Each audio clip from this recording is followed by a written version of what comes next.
Mm-hmm.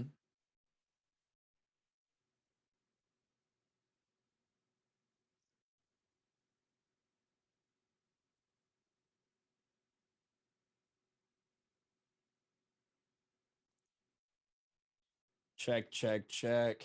Because I feel like for desktop audio, it would be us, and then you probably have a different mic that they would be hearing, right?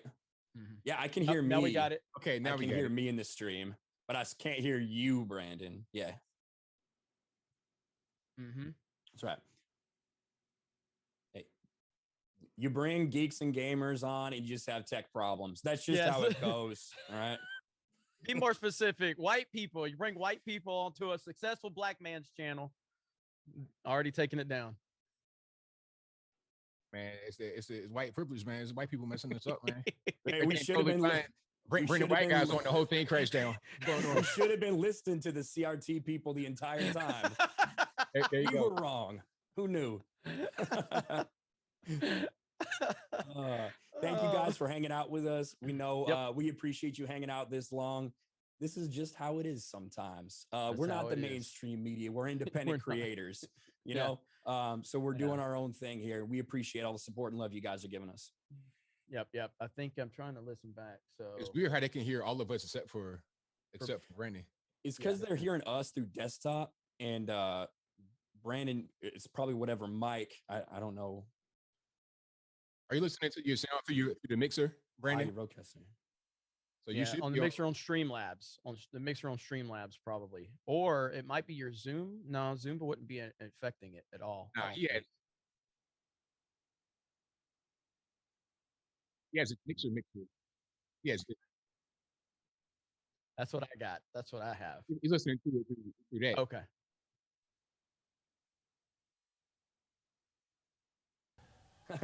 NDI is on. Can you guys hear me now? Because wait for the chat. I pull NDI up, but it's behind the screen that we're looking at. There's way too much diversity in this stream. Now I hear you. You hear me now? You're louder than we are. If you could boost us up a little bit, I hear you now. I can. Okay, let's go desktop. Check. One thing I can say, I can say something for the first time, unironically, without sarcasm. Let's go, Brandon. And I meant it genuinely this time. I meant it genuinely. Let me make sure that I think I'm still louder than you guys. Do we sound equal? Check. Hello. Now it's echo. Let me make sure that it's echoing. Yeah. Son of a bean dip. All right. Now nobody wants to talk. This is the echo. This is the echo. It's still echoing now? You guys have no right to make fun of Gary, even though he is more of a boomer than Brandon. Do we have the sound right or no? It's still an echo when we talk. Mm-hmm. So it must be like, are you hearing the computer stream through your audio, Brandon? I'm hearing everything. It's probably doubling up on the road. Oh, you know what? Yeah, could be. If you mute desktop, you should be good. Yeah, if you got yours coming, if you got all of us coming through your road, right? You should be coming through my road. Okay, let me. You got mute desktop too. I mute desktop. It should not echo now. It should not echo. Right. Everybody should be coming through NDI. Coming through my road. Okay, let me. I'm still listening. Check. I hear me. It should not echo now. It should not echo. Right. Everybody should be coming through NDI. Coming through my road. Okay, let me. What is that? Okay. I hear me. This is crazy. It's crazy. It's crazy. I wish people understand how complicated this is. I don't know why. No, it is. So I don't know why. They're saying it's good now. They're saying it's good in the chat. I think we good now. There we go. Yeah. As long as everybody keep their desktop audio off, we just hear each other, and we'll be good to go. All right, perfect. Look at that. It's flashing that part, but I think we got it. It shouldn't flash that part anymore. Yeah. So he gave the white supremacy sign. I saw ABL. Like, see, like he wanted it. They gonna ban y'all if y'all do it. Me and ABL, we got black privilege. We can do this. He's trying to make us feel comfortable. So thank you. Welcome home, guys. Welcome home. Yes. All right, we're here. Good. Right. Finally. That was awesome. Well, thank you guys for coming on, man. All jokes aside, I'm glad we got it figured out. Now I know if StreamYard doesn't work, the method that I'm going to have to use to continue to stream. But I had a couple things I want to talk about today, and we all are on YouTube, and so we all know what not to say to get banned, or a disclaimer before we say certain things. But there's topics that I want to talk about that are important that YouTube don't want us to talk about. However, we can speak about these things with nuance. So the first thing that I've been talking about all week, and I've been getting a lot of pushback, but I've been getting a lot of people who agree with me, is President Trump. So I want to know y'all's opinion on President Trump. Obviously, the interview with Candace Owens was controversial. Do you think this hurts Trump at all, or do you think it has no effect on President Trump running for president in 2024? I mean, so I'm a Trump supporter, very public, very prominent, in terms of, like, I let everybody know, I don't hide it. I'm a big time Trump supporter. I do not subscribe to the Trump can do no wrong mentality. I was very vocal about him and his idiotic statements about video games causing violence that he made a few years ago, which was completely stupid. I think he made some mistakes with how he handled a few things in office in terms of surrounding himself with the wrong type of people, not holding certain people accountable. So that's just to qualify myself in this. With the vaccine situation and his interview with Candace Owens, I'll say this. We know about Trump, and I say this with respect. Trump has a massive ego, and he loves to brag about everything he's accomplished. And sometimes he oversells that to the moon. So what he did with this and what he's been doing with this is pretty consistent with Trump talking about, I created this. It's the best thing that's ever been created in the history of mankind. Just like he says he has the best words. We have the best buildings. We have the best everything. This is Trump. This is his MO. This is what he does. And I think that he's very frustrated because right now he's not getting credit for this vaccine, which I think he's a little out of touch because he's not really understanding that his base does not like this stuff. They're very much against this. And I don't think he's paying attention, which kind of circles back to him surrounding himself with questionable people. So I don't think the people he's surrounding himself with are informing him enough. So I think that it can hurt him, but it just shows two things. He's being consistent with how he's always been, but that's a good thing and a bad thing. So I think it can hurt him if he continues on this, because DeSantis, and I'm in the great state of Florida, as is Ryan, DeSantis is the future of the Republican Party. I don't necessarily mean that for 2024, but after and beyond, DeSantis is going to be relevant for a long time. Yeah, and I think it does hurt him. I don't think it hurts in a major way, in a massive way. But, Brandon, is what you said, and when you came out and spoke about that interview, we realized what we've known all along, that there are people out there that are just, Trump can do no wrong ever. And, so those people are going to hop on and say, well, this is what Trump said. There's also going to be people that will reject anything Trump says. I think most people fall right in the middle. I think probably all of us here fall right in the middle. We're going to criticize when he does something we think is stupid. And, we're going to praise him when he does something right. In this case, just like Jeremy said, the man wants credit for this, but he didn't do it in a tactful way. But if you're expecting tact from Donald J. Trump, I don't really know what man you've been watching for the past couple years. DeSantis and Trump have very similar positions on the vaccine. Ron DeSantis has got the vaccine. I don't know if he's been boosted yet. Don't really care, but he is not selling it the way that Trump sold it. Trump is trying to sell people on the vaccine. And we all know, we're not doctors here. We're not giving anybody medical advice. But when you look at what's happened, when you look at what was promised with this jab in the very beginning, what it was supposed to prevent, it hasn't really done that. It's done other things, right? But it hasn't done what it promised to do. So Trump is definitely overselling it because he wants that. He doesn't like anybody else getting credit for it. And overall, he's a little bit out of touch with, I think, the very vocal part of his base that exists on YouTube and on social media. I agree. ABL, what you got? Now, one thing I'm going to say is that we think one way on social media, but I think once you're out there in the streets and you're talking to the boomers and whatnot, the older people, they want the vax on the left and the right. I go to some of these political events with people and they say, yeah, I got the vax. Do you have it? I got the booster. And then some people are kind of confused. It's like, well, Trump said that he was the one that came out with the vax, Operation Warp Speed. So I don't understand why anybody's talking about not getting it. He was the one that put it out. So why wouldn't I get it? Because remember, when he was the president, it was the left that were saying, oh, I'm not going to get that because I don't know what's in it. It has Trump's name attached to it. I never won it. But then after he was out of office and Biden comes in, all of a sudden they're the biggest champions for the very same thing that they did not want like 2 months ago or last month. That's what happened. So I think a lot of his base are actually pro-vax. And I think the main thing that everybody's going to agree on, that mostly in the middle, they're going to say, we want the option to get it or not. We don't want the mandates. Now, if Trump was to come out there and say, I support the mandates, now we got a whole problem. That's a whole problem. That's a big problem. That's a huge problem. So as long as he doesn't jump that sharp and do that, I think it'll be fine. And it won't be much of an impact on people voting for him next time. Some may not want to vote for him because of that, but it won't really be a big impact, in my humble opinion. Yeah, good. I think that. Go ahead, Brandon. I was just going to say, I think that one of the things that might hurt him is when he was on there with Bill O'Reilly and they were talking about the vax and he got a reaction from the crowd and he just was immediately dismissive of those people, right? I think that is maybe where he can hurt himself a little more than in an interview with Candace Owens. The way that he's treating those people that have been out there supporting him for 5 years now like that. I think that might hurt him. Yeah, and I have to say, I think, my whole argument, and I've been saying this since day one, is that, when he put out Operation Warp Speed, I didn't care. My thing was that as long as you don't mandate it, we cool. Because I think there's people who legitimately want to get, the juice, and that's fine with me. I don't care. It's your body. If you want to get sick and you want to make reckless decisions, that's you. I don't care.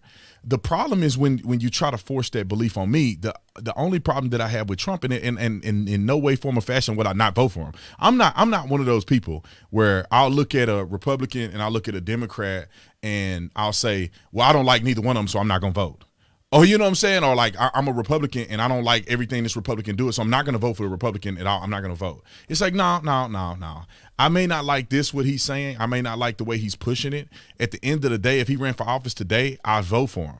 If he run for office in 2024, it's more than likely I'll vote for him, unless he had a competitor that I thought had a better chance at winning than he did, which I think DeSantis, if Trump didn't run and DeSantis ran and Trump endorsed DeSantis, it'll be a sweep.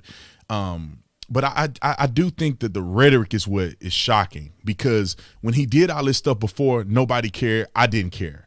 But then when I saw the way he was speaking about this on Candace's show, the problem is that he don't have any power right now.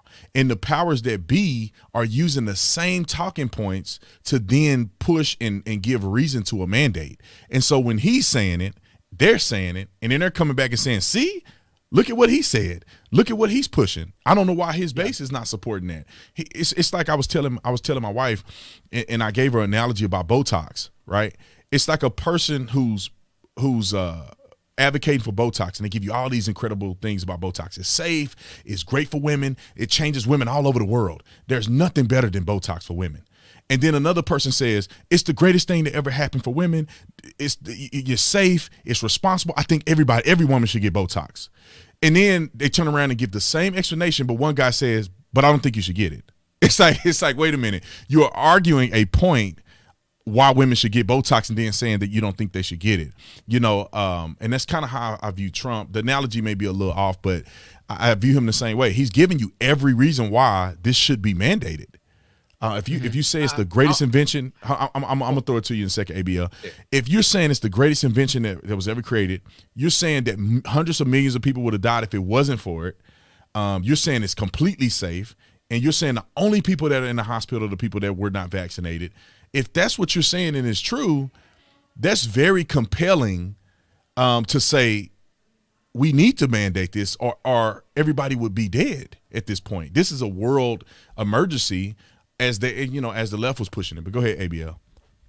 Yeah, I'm not sure that's correct though, because there's certain things you can do that will increase your life expectancy. All right, if you don't go out there, if you eat properly, right? If you eat right, you eat properly, you're gonna have a better chance of living.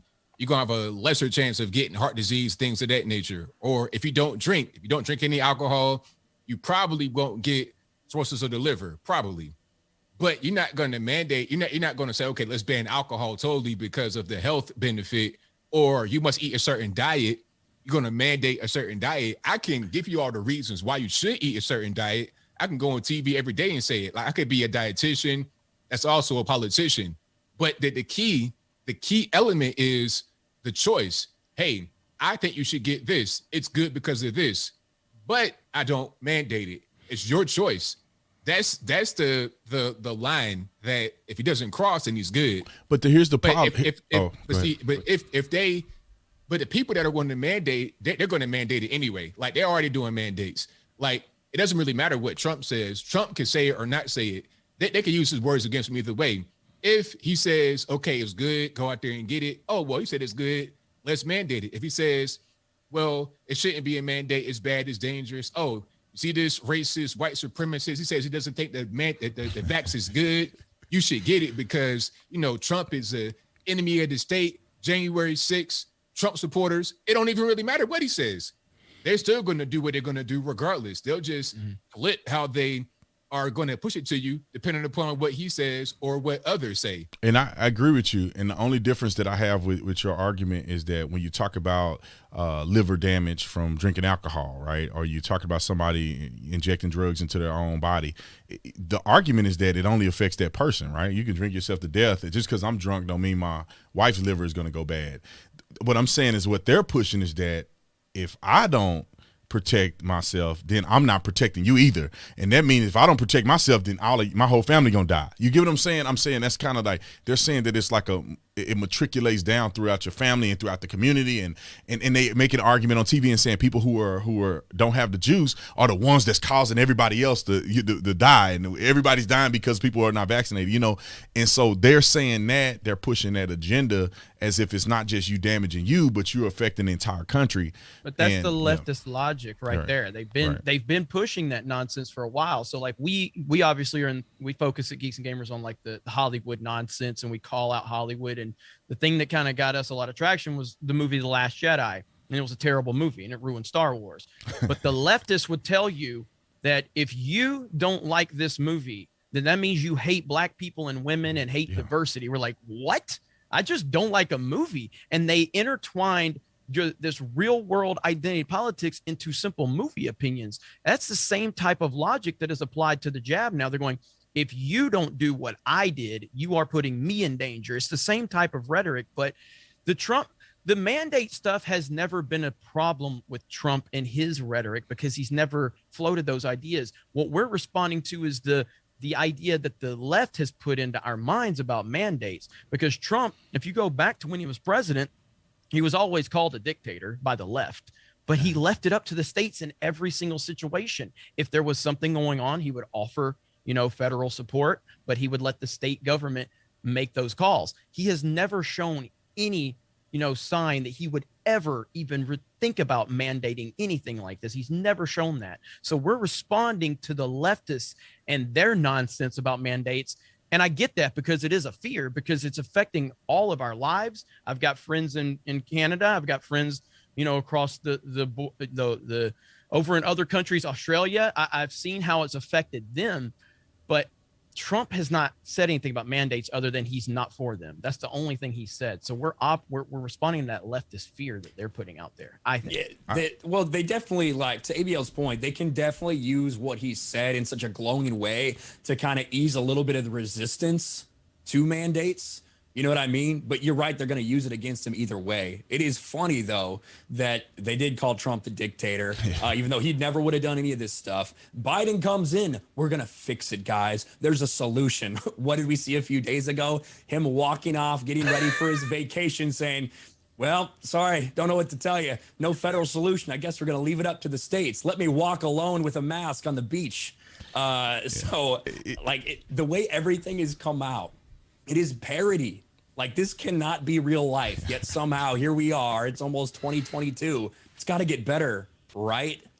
And it's interesting to me is because according to our Constitution, this was not something that the federal government could do anyway. And I think Trump acknowledged that. And that's one thing that I really loved about Trump when he did it was that everybody realized that states have rights. It's just like, well, there's things that the federal government can do, like withdraw funding, different things like that they can do from certain states, state programs that are funded by federal dollars, but they can't make you do anything. They're just like right now in the United States of America, the possession of marijuana is a felony federally.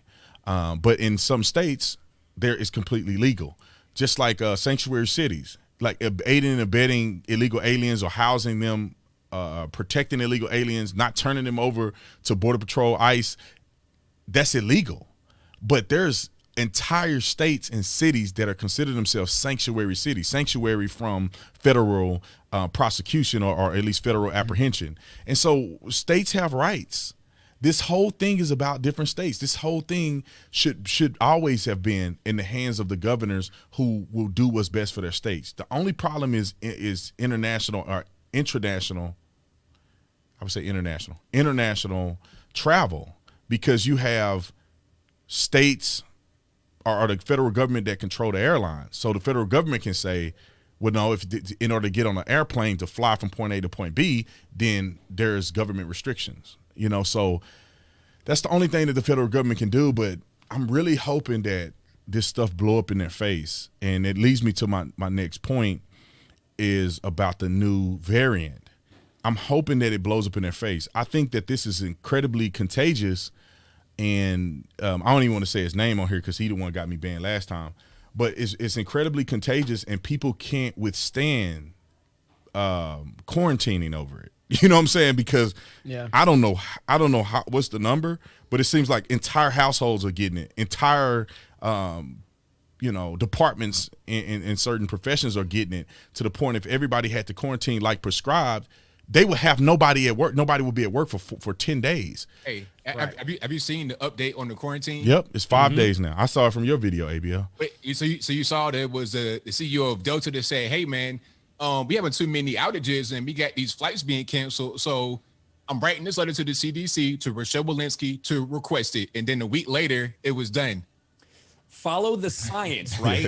And then you follow the science. When enough heads of companies complain that I've got too many people out, you need to reduce the quarantine. The CDC says, well, I guess we're going to do that, because really, when we come up with these numbers, it's about what people can tolerate.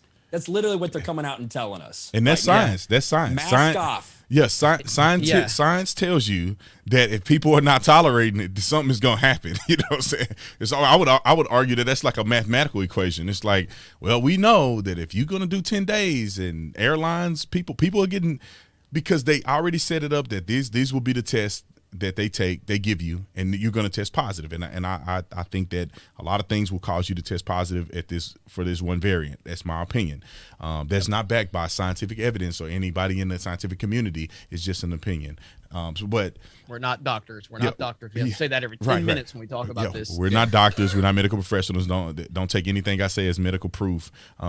Follow the CDC guidelines. But what I'm saying is that the test, and a lot of people are testing positive, and people have come out and said that they don't know if it's because of the Omni variant or whatever the case may be, but you got a lot of people testing positive, and the protocol says 10 days. And if you work in American Airlines or you work in Delta and your whole staff get it, a whole crew on an airplane get it, and then they pass it to somebody else, that's 10 days that they got to be out of work. And financially, they cannot sustain. My son is flying unaccompanied minor on Alaska Airlines.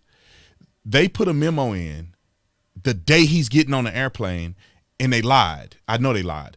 They said, oh, I'm sorry that because of weather, we're not letting unaccompanied minors travel, and also staffing, right?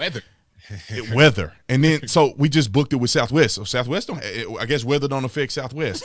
And then, different weather. Right. They had it from like the 28th, 26th through the 30th or something like that. And then of course they extended it again through the 3rd. So he can't go back home and go to school. And so obviously we booked this Southwest, no problem. But I called in to get a refund from these people. And I want people on here to know that they have to give you a cash refund. They can't just say, oh, you get a credit. No, technically by law, they have to give you a refund back to your form of payment. You just have to complain about it and talk to a supervisor. But they to call the refund, they said, call back in a week, because we're so inundated with all of these flights that have been canceled that we can't even take your call. And it is out of control. And that's why I think things are changing, because it's not sustainable. The business model is not sustainable. It's weird because I've talked about this a few times, and I know Ryan's in Florida. Brandon, you're in Texas, right? And no. I'm in Arizona. Arizona. And ABL, where are you at? In Tennessee. So, okay. So I'm in Florida. We're in relatively, decent areas. And so for me, Florida, like outside of the 2 weeks to slow the curve, I really haven't felt any significant issues in my day-to-day life here in Florida. Like it's pretty normal. I don't have to wear masks anywhere. There's not a lot of issues here, but I see everything going on in other parts of the world. And it's hard for me to comprehend what a lot of people are dealing with outside of what I see on social media. I see it and I see them from afar, but I can only imagine how frustrating it must be mentally, and just in so many financially in so many different ways. At some point there's got to be a breaking point. Like we have to just live our lives. We have to just go back to normal. Like I've traveled a little bit since all this happened. I've been to New York, I've been to Boston, been to Arizona recently. So I've seen different areas in a small little pocket, having time there, but I can't really fathom what some people are dealing with. I've talked to people. We have people in the Geeks and Gamers team that are in Canada, like the curfew, like why is there a curfew to stop people from, so you can't catch it overnight? Like, what does that even mean? Yeah. I mean, these things don't make any sense. Also, it comes down to common sense. Use common sense and just look at what these things that they're implementing and just ask yourself, does that make sense? And why is this happening? Because it's crazy. It's truly a clown world. Yeah, I don't know how people live in these other states. Like, I have no idea. Yeah. Ever since New York City, forget about it. I don't understand. Ever since the thing happened, 2 weeks to slow the spread, that was the only time that there was real restrictions here. And then you had to wear a mask here, but nobody took it seriously. And you go to a restaurant and you just go and you take it off and sit down. There has never been anything more strenuous than that. I mean, sometimes people would say stuff in the grocery stores, but that's rare. Would an employee tell you to put it on in the grocery store? They literally let you check out, and they're like, "Sir, do you have the thing?" And you go, "Okay," or whatever, and they won't refuse service. And then we just had an event. Turning Point USA just had an event of 10,000 people. You know what I'm saying? That nobody had a mask on. Everybody, and I bet everybody got Omicron or whatever it's called. So, but I don't know what it's like, dude. I was in California when all this stuff first started, because I was stationed out in California. And then I moved here to Florida when I got out of the military. But in California, I was in San Diego. Luckily, that's about the most sane of the crazy parts of California. So I found one gym that was letting people in. They didn't care. I found a couple restaurants, but other than that, people were masking up absolutely everywhere. Everything was shut down. It was insanity, which is why I was itching to come to the free state of Florida. Ryan, make that point that you made about gyms and health. Oh, yeah, exactly. Like that's how I knew from the very beginning, this is not about health. There is no possible way you can convince me that it's about health when you're shutting down gyms. You're not letting people run outside at parks to get some exercise, but McDonald's is open. Taco Bell is open. That is when you know definitively it's not about health. It's about something else. It's about control. Yeah, I think that is definitely a component that we feel based on the totality of what we have learned and experienced. I mean, I think that, my thing, this is what I do when I talk to people about it. I say, it is important for you to build your immune system. It's important for you to get outside and get vitamin D. It's important for you because depression can cause your immune system to be compromised. A lot of people suffer internally and health-wise through depression. Depression can make you gain weight. Loss of sleep can make you gain weight, and you become obese, and your body can't fight back. Fear does the same thing to your body. When you are in constant fear, your body is suffering. It's not as strong. And that's why I tell people, don't live your life in fear. Make sure you're healthy. Make sure you're getting some exercise in, even if it's going outside walking in circles. You got to get out and do something. Get the heart rate up. Get breathing in fresh air, so that you can have a strong immune system. We take at our house we take the colloidal silver stuff. They got a pharmaceutical grade one that they get at Whole Foods with 500 milligrams. Well, I don't know what it is. The regular one is 100. This one is 500, and so we just go one in the mouth, and it really helps with the immune system. So I think people need to also think about preparing themselves in and out of season so that if you get it, you have a better chance at fighting it, and you may not end up in the hospital your percentages of ending up a hospital are less. I want to talk about something else, man. And this is crazy to me. Now, I don't know this guy. And and ABL, you tweeted this, and I had no idea who this was. I was like, what is everybody talking about? This guy, Murphy. I know where you're going. Oh, what's his name? What's his first name? Jack Murphy. Jack Murphy. So I saw my first time I saw Jack Murphy. I don't know who he is. I've never seen him a day in my life. I don't. About to go real left, real quick. I saw him on the show. My wife was watching on her phone, and there was a lady from Elijah's show, Sydney Watson. She was making a video of how this dude went off on her, and I didn't see him go off on her, but I was listening to her, and I'm like, I'm gonna find where he cussed her out and did all this stuff. Before I ever got to that point, and I didn't even know that this was the Murphy guy that ABL tweeted about, and so then I forget his name, John.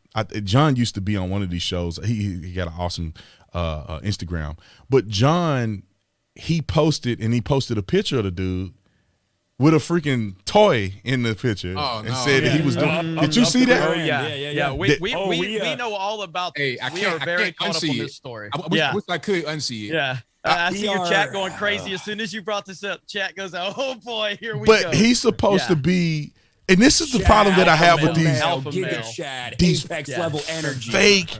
These people, and now let me say that I'm gonna preface this because I don't want to get sued because I don't know the full story. I heard him argue that some of these things that he's being accused of was things in the past that he don't agree with. However, his behavior, the way he's reacting to this stuff, it signals to me that he's one of these people who are out here lying to people about being super alpha, grow a beard out, lift some weights, and they really beta in real life. They just doing it as a grift. This is a certain persona that you can make money off of, or you can get invited to speak on if you look alpha, but you don't have to actually be alpha.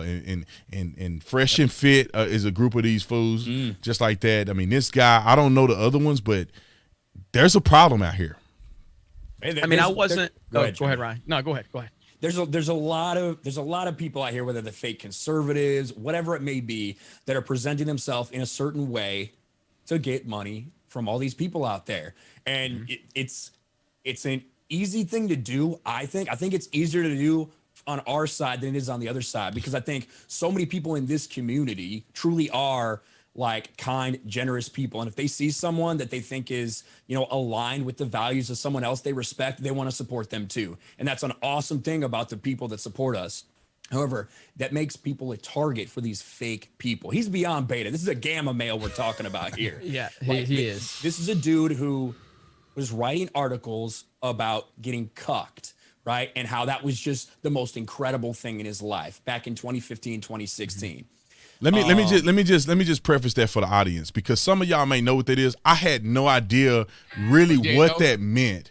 But for the audience out here, it simply means that you are a married man. It's you, your wife, and you like to see your wife play video games with another man right in front of you. And and people that follow me know what I'm talking about with the video games. Yeah. So it's like you and your wife, and then you get somebody else to come in and you watch your wife with this other person playing video games. And somehow that's entertaining. And he wrote about this in the article that he claimed was old, and he don't push that anymore. He said he don't push it anymore. I don't know what the problem is. Then all these pictures come out of him playing video games with a joystick shoved somewhere where it should not be. In a man, all right. We're going with the video games. The other part of that was that he was on this one of these sites playing video games for tips. For a live studio audience. He was getting money for it. It was on homosexual video game sites. Yeah. Let's put it that way, right? Yeah. Like that's where he's at. And he's doing all this in 2019. Oh, 2019. That's where these videos are coming from. Hang on. The stuff was like 2015. 2015. The online, I'm showing some stuff. That was like just recently, 2019. Yes.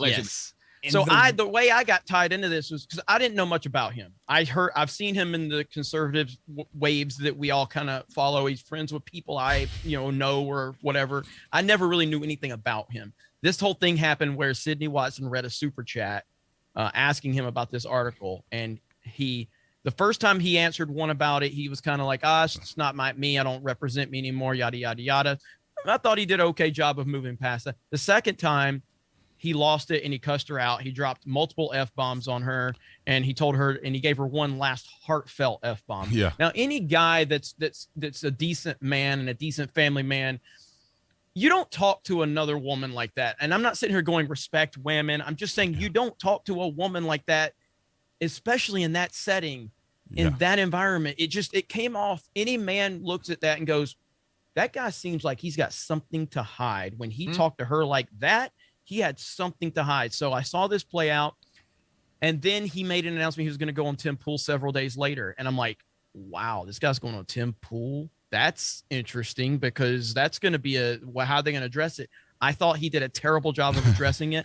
I thought that it was a disaster. So that's when I started making videos about it, because from that moment, I realized this guy's a fraud and a phony, and I don't trust him. And that was before everything else happened. So him and Jeremy from the Quartering Jeremy from the Quartering kind of went after him on some stuff. Mm-hmm. And then when he was denying all of this, saying, oh, it's just 2015. This is a long time ago. And I can respect that. Like, I'm not here to judge anybody. I don't care what you've done in your past, as long as you haven't hurt someone physically or done anything illegal. I don't really care what you do. And if you've moved on and grown from that, then you wouldn't have cussed her out in that moment. So clearly you're that same guy that you always were. So the mask essentially slipped off in that moment. But Jeremy and him, Jeremy had some issues with him. And then all of a sudden, Jeremy started releasing all these public images and videos that this guy put on the internet and made money from. And they are disturbing, to say the least. I don't understand why people, I don't understand what people are thinking. Like, why you got your face out there like that doing this? Like, you can never recover from it. This is why I don't understand why people do OnlyFans and stuff. It's like, of course, cause I don't know how men make money, but women, of course, they make a lot of money, because men are nasty and they like little dogs. You know what I'm saying? They just they see it, they gonna go get it. They'll spend all they check on it. Yep. But the problem is that people can't unsee you like that, or your face is out there and people could probably screenshot it or take pictures or whatever, and they don't care if it's illegal or not to pirate your paid information or your paid content. People will have it, and you decide when you get older and you have children and you want to move on with your life and you want to be respected, like, you have screwed yourself. Somebody got you in a 3-point stand somewhere, and now you got kids. And they're gonna blackball you, especially if you ever want to be powerful somewhere. I mean, I bet people get blackmailed like that all the time. Somebody got their stuff and they're like, I'll put it out if you don't give me $1 million or whatever. You know, I'm sure people do it. That's why I want people to think about it. Like, if you may make money right now, or you may be popular in that space right now, but after a while, can you sustain that? Is that really who you want to be when you 35, 40 years old and you got children and a husband, and your husband know you in videos and stuff? You know what? I think they're going to be like Kim Kardashian. That's their goal. I'll be like Kim K. She's a billionaire, X, Y, and Z. She got beautiful kids and a few ex-husbands. I'll be just like her. I'll be on a reality show. But the truth is, a lot of them are going straight back to Walmart, working baggage. That's what they're going to do. And they try to move on with their life in the regular way, trying to get jobs at a regular Fortune 500 company, working for like $30,000. It's like, oh, well, I saw you on the internet. What's this picture? Like, is that you? So they don't really think for the future. They think right now, but it's just a lack of preparedness, really. That's all. All that was another. He changed the grift up, right? He was writing the cuck articles, right? Was trying to get into certain spheres, and he had already been in contact with some different people in that era. Then he continued to evolve it. 2019, he starts doing this. With I think his still girlfriend is also all wrapped up in this as well, because he brought her into all these publicly available videos. But everything, I think it wouldn't have got this level if he had actually acted like a man. And that was the problem. In response, after what happened on the show, everybody gets heated. That happens, move past it, apologize, own it. But instead he tried to deflect, and anyone who criticized him immediately block on Twitter. Limited his comments, no comments on YouTube, continued to not address the problem. Then he went on Tim Pool and lied about what had happened between him and Sydney. So every step along the way, he made it worse. He exacerbated it. And then at the end, the worst of the worst stuff comes up. And this is all while he's charging $100 a month or $800 for the year, or $4,000 for a lifetime membership, so he can teach you how to be a man and network with other men. Let me tell you guys something. Let me tell you guys something. I think that this whole I wouldn't say manosphere thing, but this entire alpha male agenda and culture is flawed, man. It's almost like all of the top guys are talking about how excellent it is to be promiscuous. To me, I don't think that's an alpha male quality. Alpha male quality is having self-respect. Alpha male quality is being able to control yourself. Either it's outbursts in anger or it's outbursts with your desires. You should be able to control yourself as a man, that you may have a feeling to want to attack people physically. I mean, I don't know, you may get mad enough, but a grown man, an alpha man says, okay, I'm smart enough, I'm more intelligent enough not to let myself get away with this, or get away from me on this particular topic. But most of what I hear from these guys are, how many women can they get with? Oh, I've been with 1,000 women. I'm doing this. And same thing with the fresh and fit dudes. I want to take the women's souls. But you know what? A lot of that, it just kind of preying upon guys that don't have luck with women. That's the ultimate thing. A lot of guys not having any kind of luck at all. Yeah. Zero. Yep. I mean, zero prospects. So then they're like, okay, how can I improve my standing? What do I need to do to get with a woman? Okay, you got a bunch of guys on the internet. They look cool. They got all the girls around. They're in Miami. They got all these neon lights. Okay, I want to be like that. They got new girls every single week. How can I be this way? Oh, well, sign up to the Patreon. Sign up to this chart. Sign up to this website and give me all your money. That'll fix it. So it's a predatory type of thing. You understand what I'm saying? They're not really being alpha. They're being what guys who cannot get any woman think being alpha is like, which is just not reality. And this will get you, and I'm gonna shoot it to one of you guys after I make this one statement, but this will get you the women you really don't want. You know what I'm saying? These will get you the women that everybody done already had. And I think they confuse that. Like, a good woman that you really want, that's beautiful and respectful, and you want to marry her and she can make your life better. You can't be a knucklehead and get a woman like that. You can't be going and cold pitching these weak punchlines. You can't walk around with a you can't drive around in a Lambo and think you're going to get a woman like that, because a woman like that can get any dude. You're going to have to be a guy that's mentally stable, that's respectful, that have value, that will make a woman who can get any man want to be with you and be with you exclusively and be married and have a family. But if you think you're gonna pull up in a car, it's like a girl did me like this. I have a really nice car, and I'm driving to the I'm at the light, and some girl in a beat up car with a tail light taped to the back of the car pull up next to me, and she go, "Oh my God, you're so handsome. There's no black men, and I want to get your number." And I said, "Ma'am, I'm married. But I hope you the best. I hope you find the man you want." No, but can I still get your number? And I'm thinking to myself, like, first of all, you don't want me if I'm willing to disrespect my wife to be with you. Yeah. And I definitely don't want you, because my wife is going to have this car and me and you are going to be riding in your little Pinto. You know what I'm saying? So, and I'm going to be living with you somewhere, because my wife going to get everything. So I'm not stupid enough to want to do that. But anyway. Well, I think a lot of it is going back to the kind of the manosphere and the alpha male and or whatever. It's social media. There's so much projection on social media, and so many people are pretending that their life is perfect, presenting a perfect life. And then other people are seeing that from afar, and they're going, "Man, my life sucks. I got this problem and that problem and that problem. And look at that guy, that Instagram guy who's got all these girls." But Dave Chappelle said it best. I think it was during Sticks of Stones, where he's like, my life, it's like an above ground pool. It's a pool, but like above ground pool is not anything to be proud of. It's an above ground pool. You know what I mean? So that's what he said his life was. He's like, my life's good. It's like an above ground pool. And that puts it in perfect perspective, because you see him and you're like, God, that's Dave Chappelle. He probably has everything. And the way he put it in perspective was perfect. Just like Clay Travis said that Twitter is like a carnival fun house where it has those distorted mirrors. It kind of distorts your reality. You go in there and you're like, oh my God, everything's great. That's what Twitter does to your life, to your world. Instagram, it gives you a different perspective of what the real world is. Everybody here is fairly successful on YouTube in our own respect.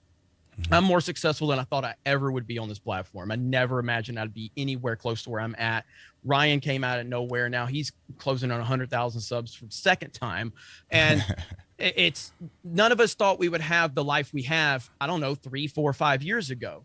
So now if you would have told me 5 years ago, I'd have the following I had and had everything going on, I'd be like, my life is going to be perfect. Nothing's going to touch me. I got the same stress. Yeah. I got the same problems. I got the same insecurities, but at least I'm proud of what I've created, but it doesn't change my problems. I still have problems on top of problems, just like you guys have.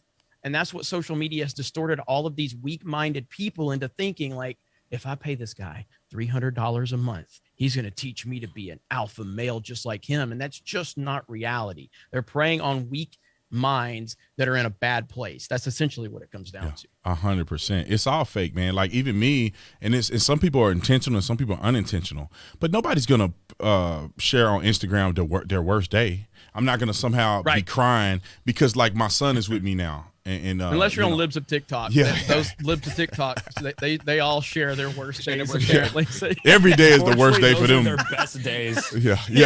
It's their best days, you know.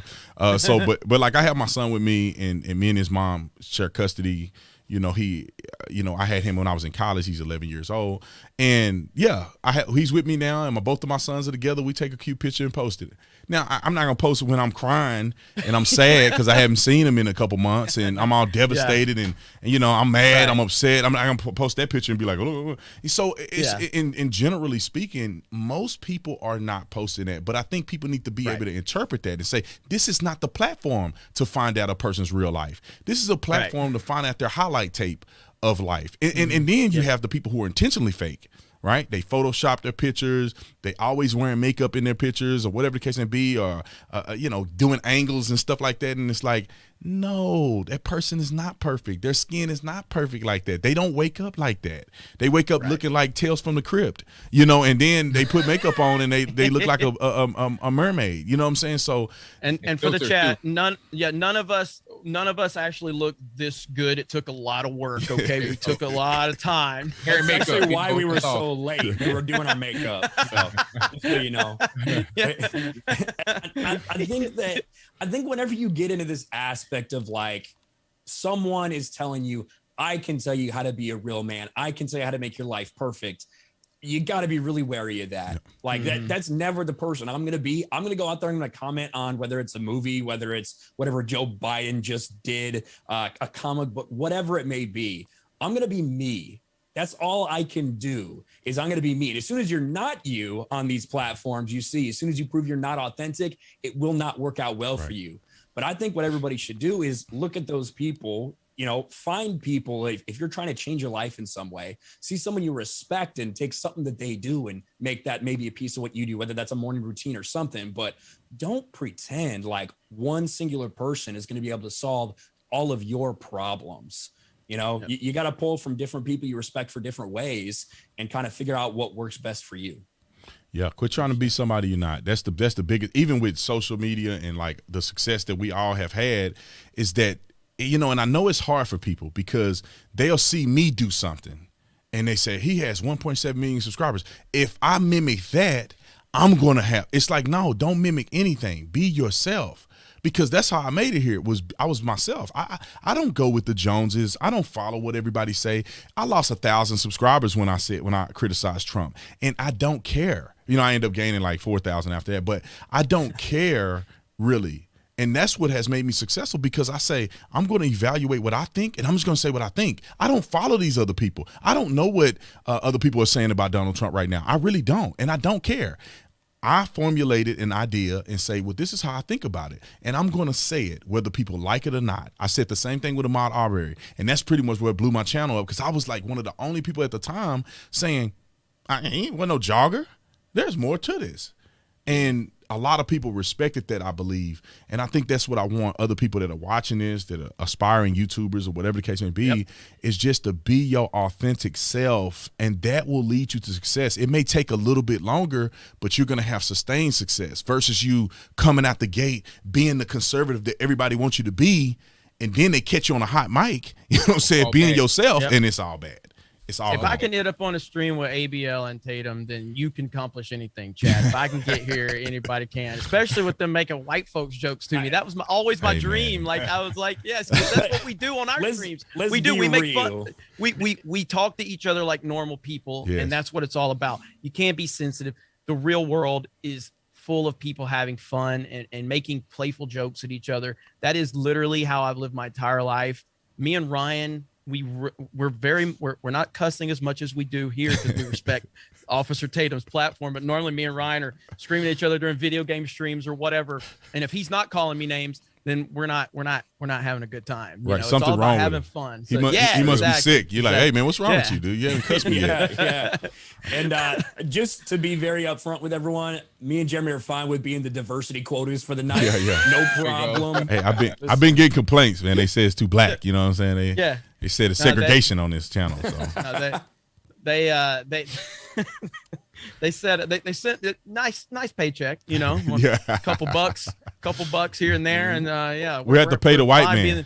We had to pay the white man to come on the channel. All those diversity jokes we make whenever we have a couple black people on our stream, Ryan, we're paying for it now. So. We get Eric July and quarterback Garrett on there, and we start rolling. So it's all coming back to bite us, isn't it? Yeah, people are funny, man, and that's why I love it. Because to be honest, I mean, I like the fact that we have diversity like this. Because a lot of times the people I bring on are people that I know, and so I happen to come up with and become conservatives around all these other black conservatives. But Sky, she's incredible, and she told me about you guys, and I'm like, oh man, I would love that, because people need to know that like we ain't tripping about race and stuff like these other people are. Like I couldn't care less, that whatever color you are, because at the end of the day, there's only two type of people in this world. There's people that are real, and then there's fake people, and they come in all colors, shapes, size, disabilities, whatever you want to call it. And the four of us can get on here and we can have conversations, and a lot of us, a lot of what we say we agree on. And if we don't agree, because I don't think we had the exact same perspective of Donald Trump, but at the end of the day, we still can have constructive criticism or dialogue without offing each other and cussing each other out and being mean and saying, oh, but you don't think like me, I'm not gonna have you on. That's immature men. That's immature people who have to operate like that. It's I mean, like me, you mentioned Eric July. I mean, me and Rip are good friends. He's always doing stuff with us at Geeks and Gamers. And I mean, clearly me and him have different political views on certain things. He's not a fan of Trump. He's more of a, what does he call it? What is he self-described as? An anarchist, basically. He's an anarchist, so, And so, but we don't even let that bother us. Like we still argue about stuff, but it's more like, who beat who in Mario Kart or something like that. The more important things going on. But I think having people that don't agree with you is very important to have, but respecting those disagreements. Because the problem is right now, I mean, again, the reason I didn't even speak out about being a Trump supporter in 2016. Now, I didn't have a big following like I do now, but back then I still, like, it's relative to whatever. No matter how big your following is, it's big. So if you're getting 10 views or if you're getting 10,000 views, those things are important to you. So when I got my first 10 views, I'm like, oh my God, 10 people watched my video. Oh my God, what's going to happen now? So when I'm getting small amount of views, I'm still looking at it going, if people find out I'm a Trump supporter, they might say something. I don't want to be called a racist. I don't want to be called a sexist. I don't want to be called all these names, because they're weaponizing words that used to mean something. Yeah. When I grew up, if somebody was called a racist, it was bad, and you better stay away from this person. And now it just means that person probably has a different opinion than this guy. But I didn't speak out about being a Trump supporter because I was like, well, I'm, the leader of Geeks and Gamers, and I don't think my political opinion is important to publicize publicly. It's not. But when I started seeing people weaponizing, the left would weaponize a political opinion. Go, I hear a person that runs X, Y, or Z company, they're a Trump supporter. And I'm like, well, if that's how you're going to do it, then I'm not going to let you weaponize my opinion. I'm just going to be public about it, because you can't fear those leftist tactics. Be out there, put yourself out there, and the people that stick with you are the real ones. And the people that can't stay with you are the fake ones. And trust me, I had a lot of people that could not stay connected to me when I publicly became a Trump supporter. Yeah. They could not be linked to me. And I'm like, well, then you were never going to be somebody I needed to roll with moving forward. Because if that's all it took for you to bounce, then I'm glad we were able to split these at this point in time, because it's ridiculous.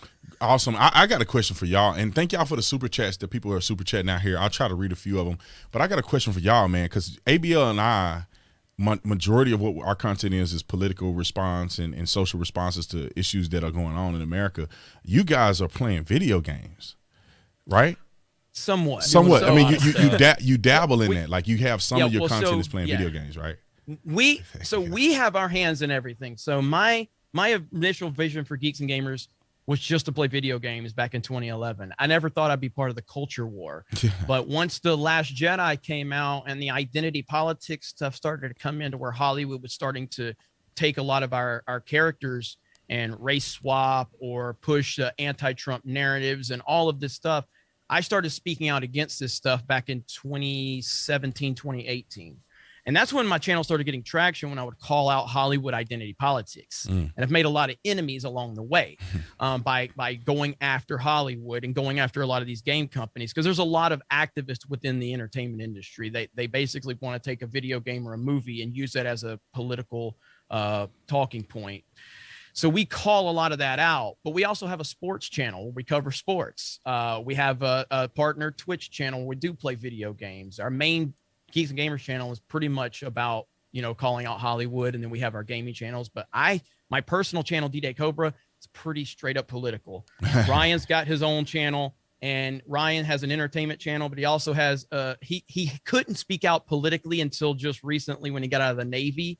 And then he created a political channel then. So we're our hands are in all. We even have a theme park channel. So we cover theme parks at Geeks and Gamers. I mean, we have a lot of different layers. So we cover a lot of stuff, but me and Ryan are right in your guys' wheelhouse in terms of we have our finger on the pulse of all the stuff you guys cover. I'm glad you say that, man, because I'm thinking about doing some different stuff with doing different channels, because I love doing the response thing. I love responding to politics. You're right there with me, because I'm thinking the same things. Like, they got diversified channels. Yes. I got to do something else now. I can't play video games because once I detach from video games, like I think it'll be very difficult for me to go back, because I used to play NCAA football because I was actually on the game. I used to play it on Xbox 360. I think it was Xbox 360. That tell you how long ago I was playing video games. Rings. And dude, I used to play. I played that game so hard. So I don't even think people understand this. Like, when you play the recruiting mode, like when you play Dynasty mode in the NCAA game, they'll cancel you after a while, and that's after 60 seasons. So I played 60 seasons, and they retired my coach, and I'm like, what? I did that 3 times. Wow. They retired him. He was like 90. Did you play every game, or did you simulate? No.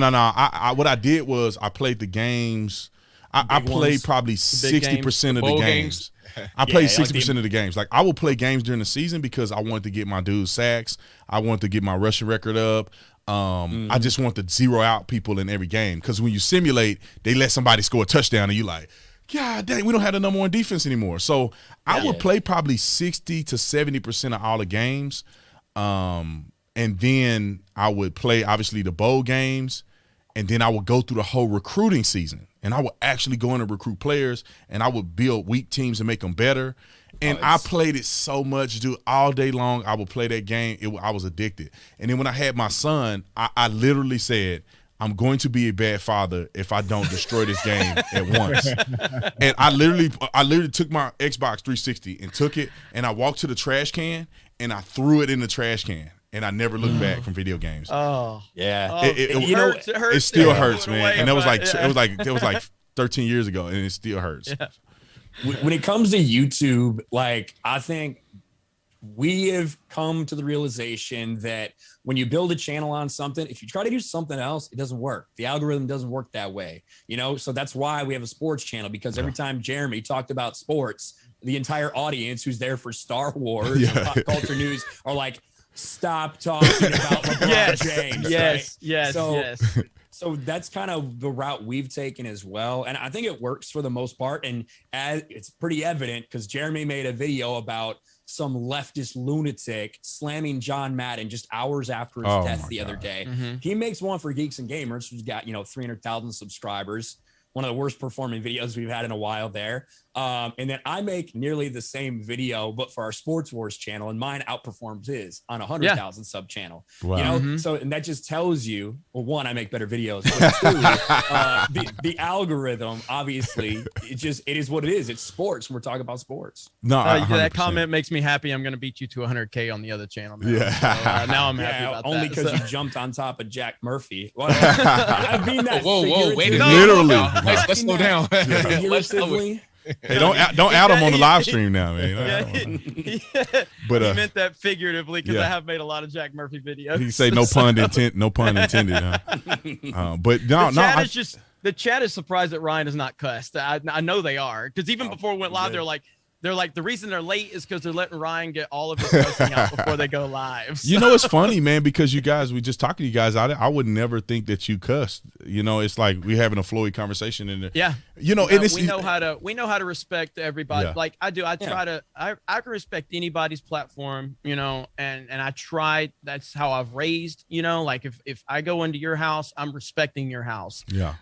So if you got a mess, like if I walk into somebody's house, and I mean this like literally, if I walk into somebody's house and it's disaster and it's messy, I'm not gonna want to be like, well, should I wipe my feet? Or like I'll just walk on in. But if I see an immaculate house and I'm like, I'm gonna wipe my feet, do I need to take my shoes off? Like I don't want to get anything dirty. That's what you know, I know what type of channel you have, I know what type of people you are, and I respect that. So we're both gonna come in here and, you know, I mean, we have our park hopping channel, which is people get shocked because we don't cuss on the theme park channel because it's a theme park channel. Ain't nothing to cuss about theme parks. Well, except for Ryan. I don't know, man. I don't know, man. I have some appearances on that channel. This is swearing there, but like, listen, I was in the Navy for 11 years. Oh yeah, dude. Oh man, sailor. Okay, exactly. But that's also just like me and Jeremy will literally yell and cuss each other out, but that's just how we are. And then we'll sit down and for the next video game, whatever we're playing, or a sports topic. You know, that's just kind of how we are and how we're built. But like, we have those arguments, and it's just part of our kind of brotherhood, I guess. But people love that, man. People love you being you. Like, you know, if that's what you do, if you ever change that up and try to be, people are like, that's weird. I mean, because a lot of people do love to express themselves the way you guys are explaining, and it's nothing wrong with that. Like, it's nothing wrong with that. It's nothing wrong with the way we do it. But ABL, I got a question for you, man. What other channel are you thinking about doing? Because I'm thinking about, me and my wife are going to have a relationship channel. I already got our little setup here.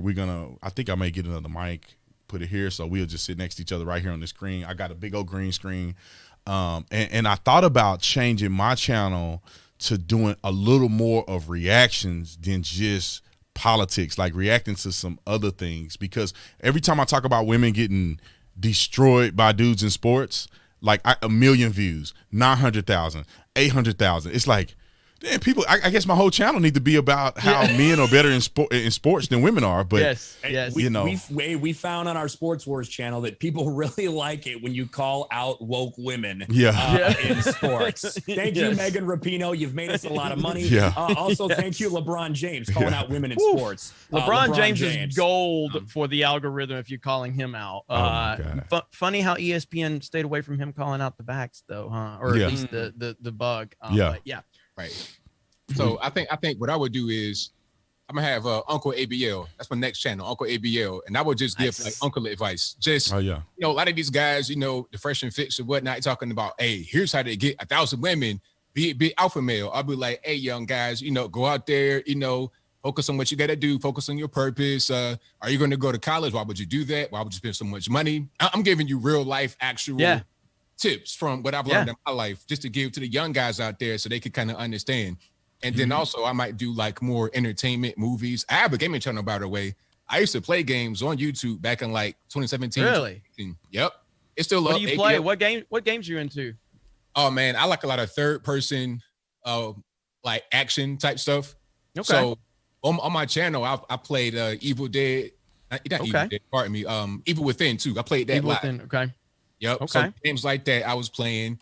Like now I do Call of Duty, Destiny, that kind of stuff. So been playing Halo? You've been playing Infinite? The Halo multiplayer's good. I played that when I did the whole Xbox 360 thing back in the day. I played a lot of Halo, but it's not the same anymore. It's like nostalgia, but it's not really This one's good. This one is good. This one brings it back to the old days. Halo lost its way. Halo lost its way for a while, but this one brought it back. It's brought it back to the roots a little bit. You might like it if you've been playing Destiny recently. You might like it. I played it. I have a Game Pass on my. I play on PC. Okay. And I got a PS5 and a Switch too, but mostly PC.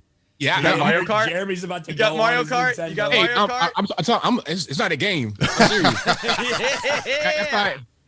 He got two joysticks. You know, I love playing video games, man. My thing is that I'm afraid to get back involved in it because I feel like Call of Duty should be real cool because I was on a SWAT team and I love like military stuff. You would like it. And I'm like, dude, I could probably play that game, but the problem is, would I be so in it that I play it all night? You know what I mean? My wife would be like, you got to get off these video games. You got to come hold your son for 30 minutes. I'm constantly yelling at Jeremy, not about spending time with his family, but I'm constantly yelling at Jeremy. He's sitting there playing 6 hours of Call of Duty on a Twitch stream, and I'm like, make a Sports Wars video. He is. Video. I will, because we have a Twitch channel and it is partnered, but it doesn't get the traction that our other YouTube stuff does usually. But it's fun, and if I can play for an audience of 100 people when I'm playing Call of Duty, it's worth it over there on Twitch or something. But yeah, Ryan's like, dude, can you record some videos? So are you guys married? If you don't mind me asking. Yeah. You are. Do you have kids? Do you have kids? I thought you meant to each other. Whoa! No. I thought you were making a joke. I thought you were making a joke. I know we were talking about Murphy, but you know what I'm saying. What would make you think I'm talking about y'all though? See, because we're just talking about. I don't know, the skeletons coming out. I don't know, man. We're talking about yelling at each other and nagging him for playing video games instead of making money. Maybe I should say that. Are you guys married to women? I guess I don't know what to say. Individually, are you married to somebody else? I got 3 kids. You got 3 kids, and I have a daughter, and I'm married. So you guys know how to manage it. So maybe I can do it. I always felt like, man, I get too caught up in these video games and be a bad parent. But you guys clearly know how to balance it, and that it's possible to have a happy wife, and a family, and do the video games. It is tough. Yeah, it is. There's a lot of games that I want to play that have like a deep story and a narrative, but I really can't get into those. I play games that are. I can pick it up and I can play it for 30 minutes and I can hop off. Online multiplayer, Rocket League, Mario Kart, Call of Duty. You can just pick up the game and you can play it for 30 minutes and you can kind of zone out of the real world for just a bit. And then you pop back in. There's a lot of games that you kind of have to zone in. It takes 8-9 hours just to kind of really get into the story. And I just don't have that type of time. So I just play these really quick games I can jump in and jump out if I need to. So that's how I juggle that. Yeah, my wife, it looks like a big no in the chat. My wife said no video games. My wife is like, she's totally against video games. I think that maybe she didn't grow up playing video games when she was young. I grew up playing Mario Brothers. I used to win the game. I remember when I was young, I used to win. I used to go all the way to the end. I forget who's the big dude at the end. King Cooper. Bowser. Oh, Bowser. Mm-hmm. I said, who said King Cooper? I don't know who that is, but Bowser. He's in there. He's in there. Yeah, but Bowser, I used to go to the end, and I remember being up all night. My mama let me play until I won. I'm up there all night. I'm about to win. I finally won the game, and I'm like, I beat the entire game. I was that kid that was very. I don't know. I would get into stuff, and I was a thinker, and I loved to solve things. Math was my favorite subject. I love playing video games. I love making toy cars. I used to get them. The model cars that were already made, like the heavier ones, they were $20 when I was young. And I used to get them. I used to unscrew them, put suspension on them. I used to get pin springs. I used to put suspension on them and everything, and they'll be bouncy. I used to do it all, man. I was just that kid that loved to think. And if I hadn't played football, I probably would have been like a gamer type person. I'd probably be rich right now playing video games. But you can, not to upset the wife, but you can play just online. That way it's still part of building your online brand. So it's like you're still working. Literally the only time I play video games is on stream at this point. That's what I was going to say. Like Ryan doesn't like, I've never called Ryan when he's not online and I'm like, hey, what are you doing? He's like, I'm playing a video game. He only plays them when he's online. Like that's the only time he plays them. If I was making some money, my wife wouldn't, she probably wouldn't be mad. Exactly. I'd be like, baby, here you go. You can go to, she's been listening to the Trump video game propaganda.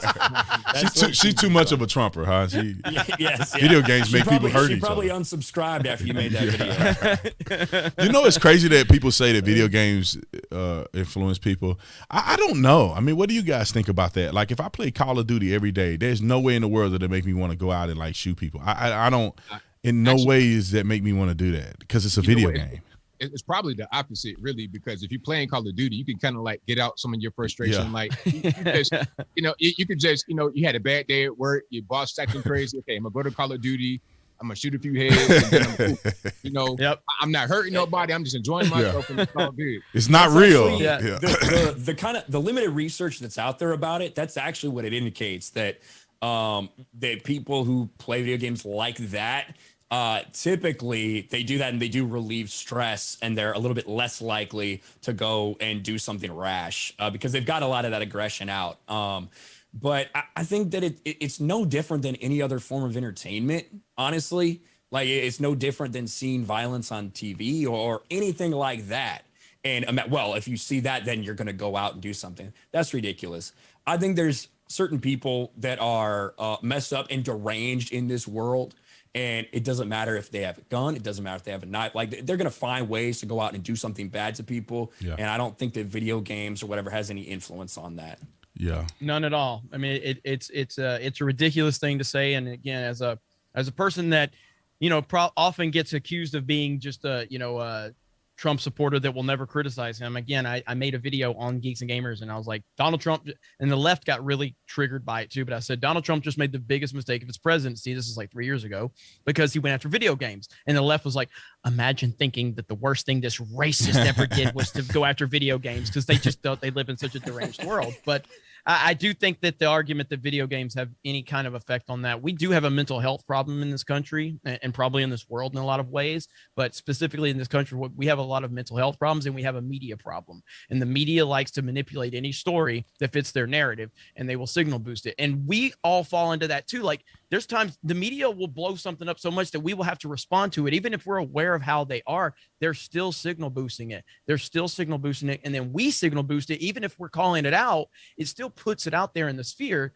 And that's one of the big problems here. But video games, there's no issue with video games causing any level of violence. That's the most ridiculous thing that anybody could say. Yeah, and I think it's an excuse for parents not to be parents too, because we have a parenting problem. Yep. It's like, what are your kids? How you gonna say the video game is somehow you a parent? Like if you feel like your kids should only play for an hour, let them play for an hour.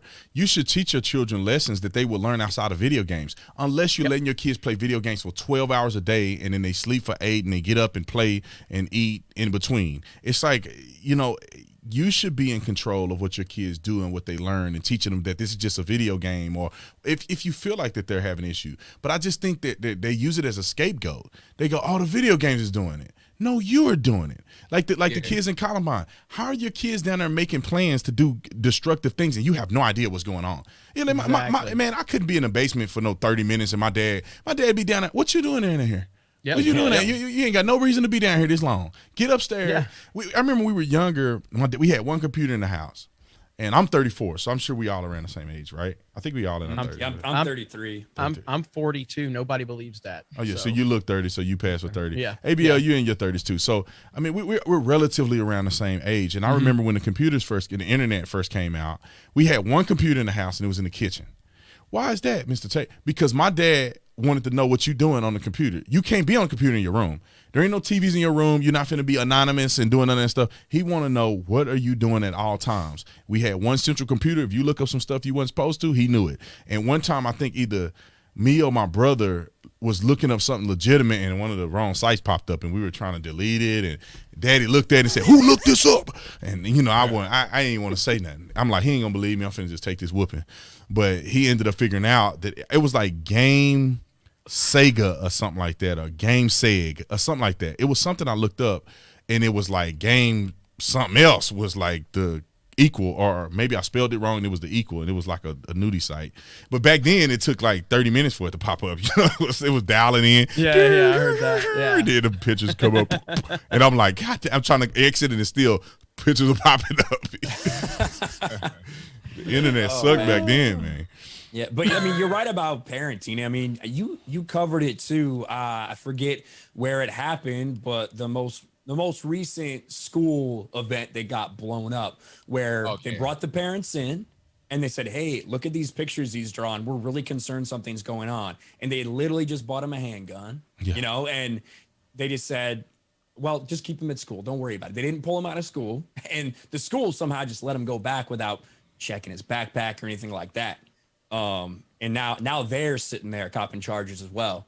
So I think the principal should be. I think the administrators in the school should be charged as well. There's no way that a kid is showing you indications of potential violence, which he drew pictures of it. He alluded to what he was going to do. He alluded that he needed help. And for them to take him in the office and then go, okay, go back into school without checking his bags, he's drawing pictures of what he want to do to other students, and you're not going to even check the bag.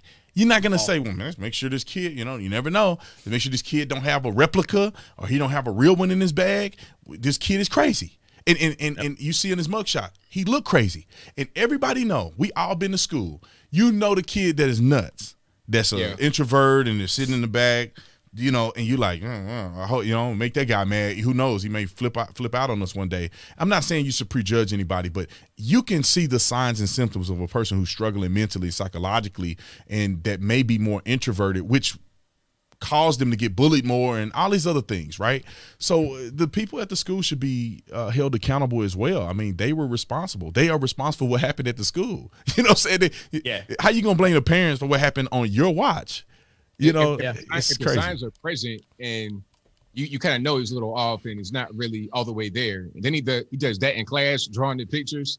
I mean, at a certain point, it's like, okay, what do you do next? Just let him stay, and it's not really. They called the parents of the school.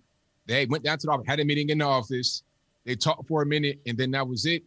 But he already had looked up a gun on the internet before this. They caught him at the school looking up ammo, trying to buy ammo for a 9mm or whatever. He had a Glock or whatever. Yeah. That was another time that he got in trouble. I'm sorry, ABL. Go ahead. Yeah, but I mean, you're right though. Like you have that incident, and then he's drawing the weapon, and then he's on the internet with the weapon that he got or his father had got for Black Friday. So you put all that together, it's like, okay, maybe he might try to do something. So check his bag, maybe do a little pat down. Had the wand metal detector, maybe. Nobody did anything. That was a total ball drop. Unfortunately, people got killed as a result. Well, they were trying to convince his parents to take him home. And then the parents said no, and they just let him back in class anyway. So they knew, they knew it was wrong. They knew this situation was messed up. And I guess they just didn't know what to do after that. After the parents just said, nah, he's with you guys till 3:30 or whatever they did, It's insane. It's crazy. They should live him in the office, man. If you're going to charge the parents, which they had to track them down. But if you're going to do that, I do think you have to look at charges some sort for the administrators that were involved in that decision. Or at least discipline, man. God dang, they got kids shot because they were negligent. Speaking of that, my last topic I want us to touch on, and this has been something that's bothered me, and I would admit that I'm slightly biased, or I favor law enforcement because I was a police officer, but these people that are coming out and they're blaming police for the Fauci-ouchie mandates. Let me give you an example. I think you guys have seen the video where the kid, where people are passing around, they're saying NYPD assaulted a 5-year-old or whatever. The 7-year-old at Burger King. A 7-year-old at the pizza parlor or something like that. And I'll just say this, man. I'm against tyranny, no matter who's doing it. If police officers are violating people's constitutional rights, I'm not for it. I think it's reprehensible. However, we need to make sure that we're telling the truth and not blaming the police and being like leftists. That pizza parlor thing, I went and watched the video because somebody posted and said they attacked the 5-year-old. And I watched it, and the police didn't even talk to the kid other than asking him if he needed a jacket. And the people in the restaurant knew before they went in there in New York that they require vaccination identification or whatever. And they went in there and sat in there anyway. And then once the people asked them to leave, they refused. And people keep saying the police were there to enforce the mandates. And it's like, no, they weren't. It's a such thing called trespassing. And businesses have the right to refuse service to you. So if they refuse service, the cops have to come and enforce trespassing laws. And I hate it when I feel like people are bashing law enforcement in that situation. But like I said, we all have our own opinions about different things. So what do you guys think about this increase in hatred towards law enforcement or criticism of law enforcement pertaining to them acting on these mandates? Well, I'm a big supporter of police. I've always said, I'm thankful that they are willing to do a job that I'm not willing to do. Same with the military, and I'm not saying I would be willing to, but obviously I chose a different path in life. And I am thankful that I get to pick up the phone and call the police whenever something is concerning or whatever. When I get pulled over, I, put both hands on the steering wheel, spread my fingers just to make sure that you don't want to escalate the situation. These are just basic common sense things that most people should be aware of. But in light of the world we're in, you have to know that every police officer in every interaction is going to be on heightened alert. So now that I see that these police officers are in a really tough spot now with where the world's going and whether they are going to enforce some of this stuff that they are, getting involved in different situations. This particular thing, I have not seen the video that you're talking about. I haven't seen this particular video on it, but we've seen other situations around where police officers are involved in this, or they have to enforce that, or this person's not wearing a mask or whatever. It's a slippery slope, but I've never seen a worse time especially in the last 3 to 5 years, to be a police officer right now. When you have people like Colin Kaepernick spewing nonsense, when you have people like LeBron James flat out lying about cops, it's made it very, very difficult for police officers to do their job because everything is misrepresented with social media. You'll have an activist will see a police officer doing something. They'll present it in a certain way on social media. Then the blue check mark brigade will then start retweeting it. And we don't even know if that's even what happened, but it doesn't matter if that's what happened because the narrative's already out there. And that's made the job harder for every other cop out there because that stuff is going on. So that's where I'm at with it right now. It's really tough to be a police officer. And I still stand with police officers. Obviously there's bad ones out there. Obviously that shouldn't have to be repeated, but it is. But like in life, nothing is perfect. But when you look at the statistics of police officers, they're pretty dang good. They're pretty dang good statistically speaking. Right. Yeah, it's a tough situation. Like to be in New York, to be a cop in New York right now, when you have these ridiculous restrictions, and there's also a really weird, blurry line right now because you have some mandates that are going out there, some of them which have been, maybe signed by a mayor or maybe signed by a governor or whatever, but it's kind of a sketchy situation as to whether this is a law or an executive order or a just verbal mandate or whatever it may be. And then, like you said, Brandon, then you have the other side of the coin with these places saying we can refuse rights to people because of whatever. It might be no shirt, no shoes, no service, or it might be no vax card, whatever it is, in why the police ended up coming to that location. It's like the bake the cake thing, too. I thought it was fair if they say, I refuse to bake this cake for you. The businesses have a right to refuse service to you. And I don't know why. I may not like the reason why, but they have a right to. And conservatives, and I say this, some of us are guilty of this. Conservatives think that that's totally fine. And I agree. They have a right to refuse service. And the same thing with these mandates. Some companies don't believe in it and they don't even enforce it. Some companies may actually believe that they have a liability to make sure you are not sick, so you don't get their patrons sick because then they can get sued.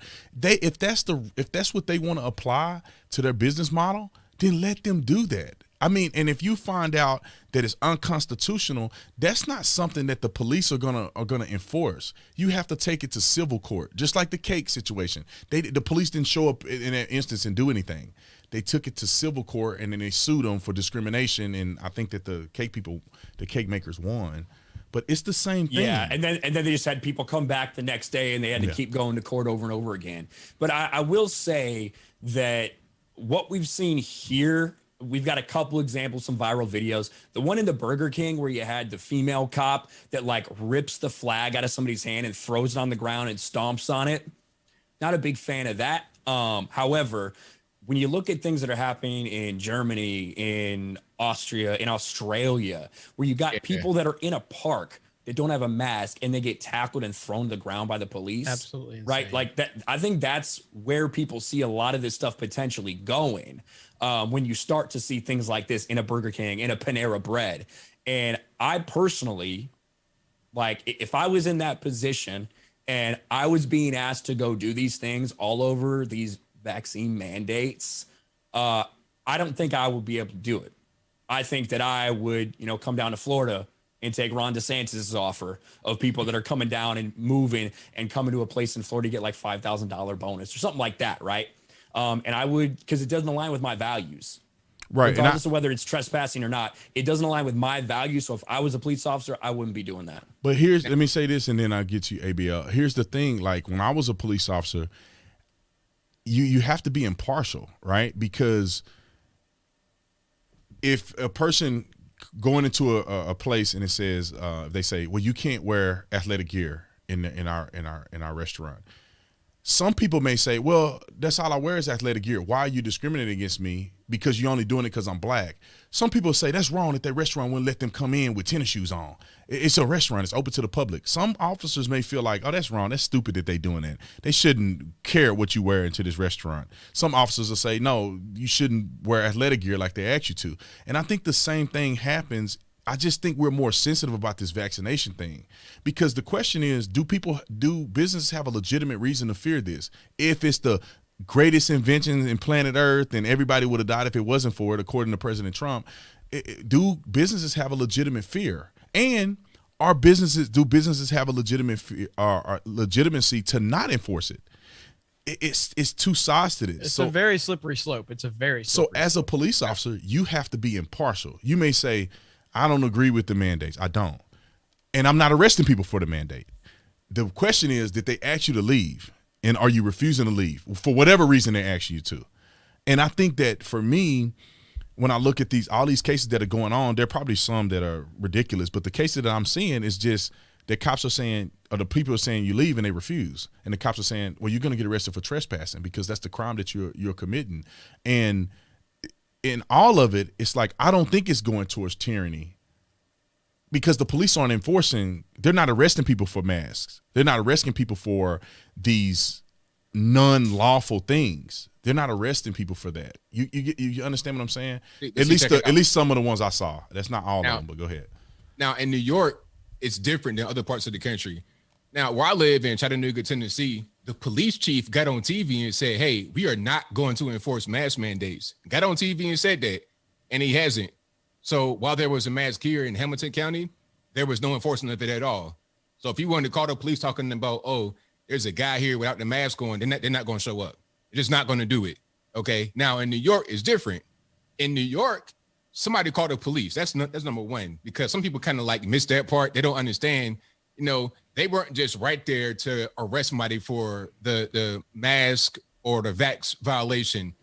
Somebody called the police, a person inside the spot. That's the first thing. The second thing is, if you go into a spot where they require a vax card, you kind of like, it's kind of your fault a little bit too, because in New York City, from what I know, if you're a spot that's known for having a vax mandate and you enforce it, people don't go there.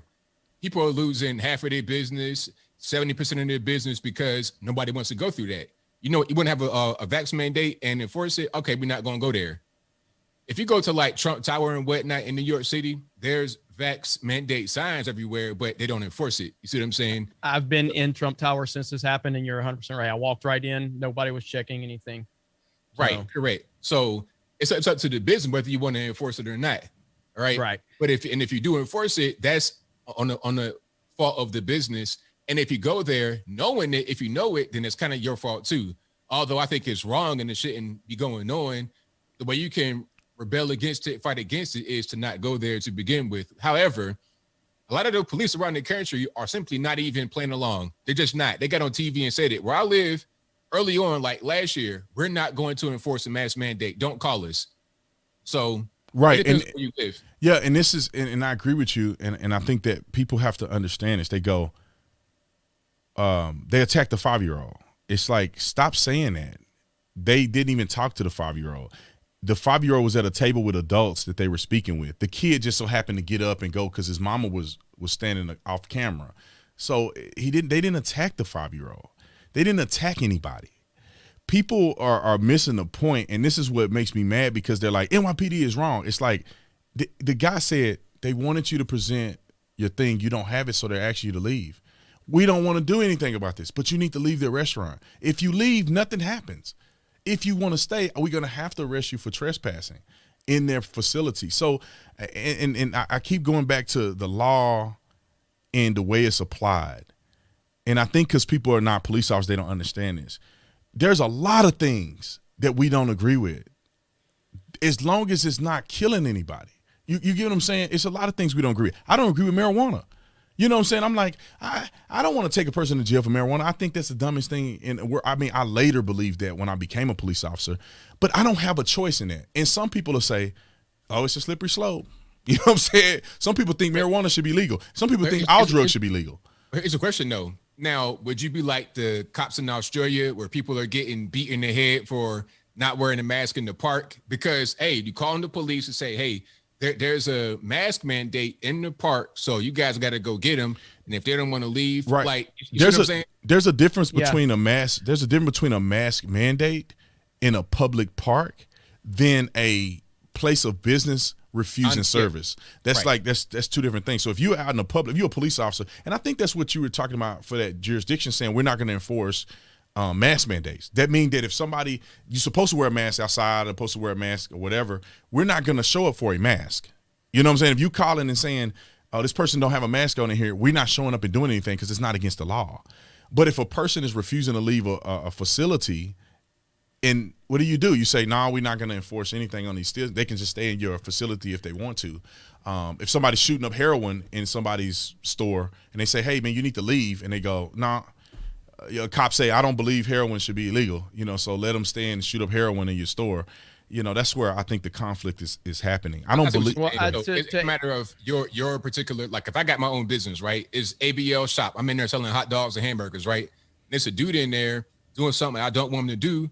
And I'm telling him, you need to leave, sir. He's like, nope, don't want to do that. So I got to call the police. And the police, their job is only to get him out, not to arrest him, just to go to say, hey, we need you to go ahead and bounce.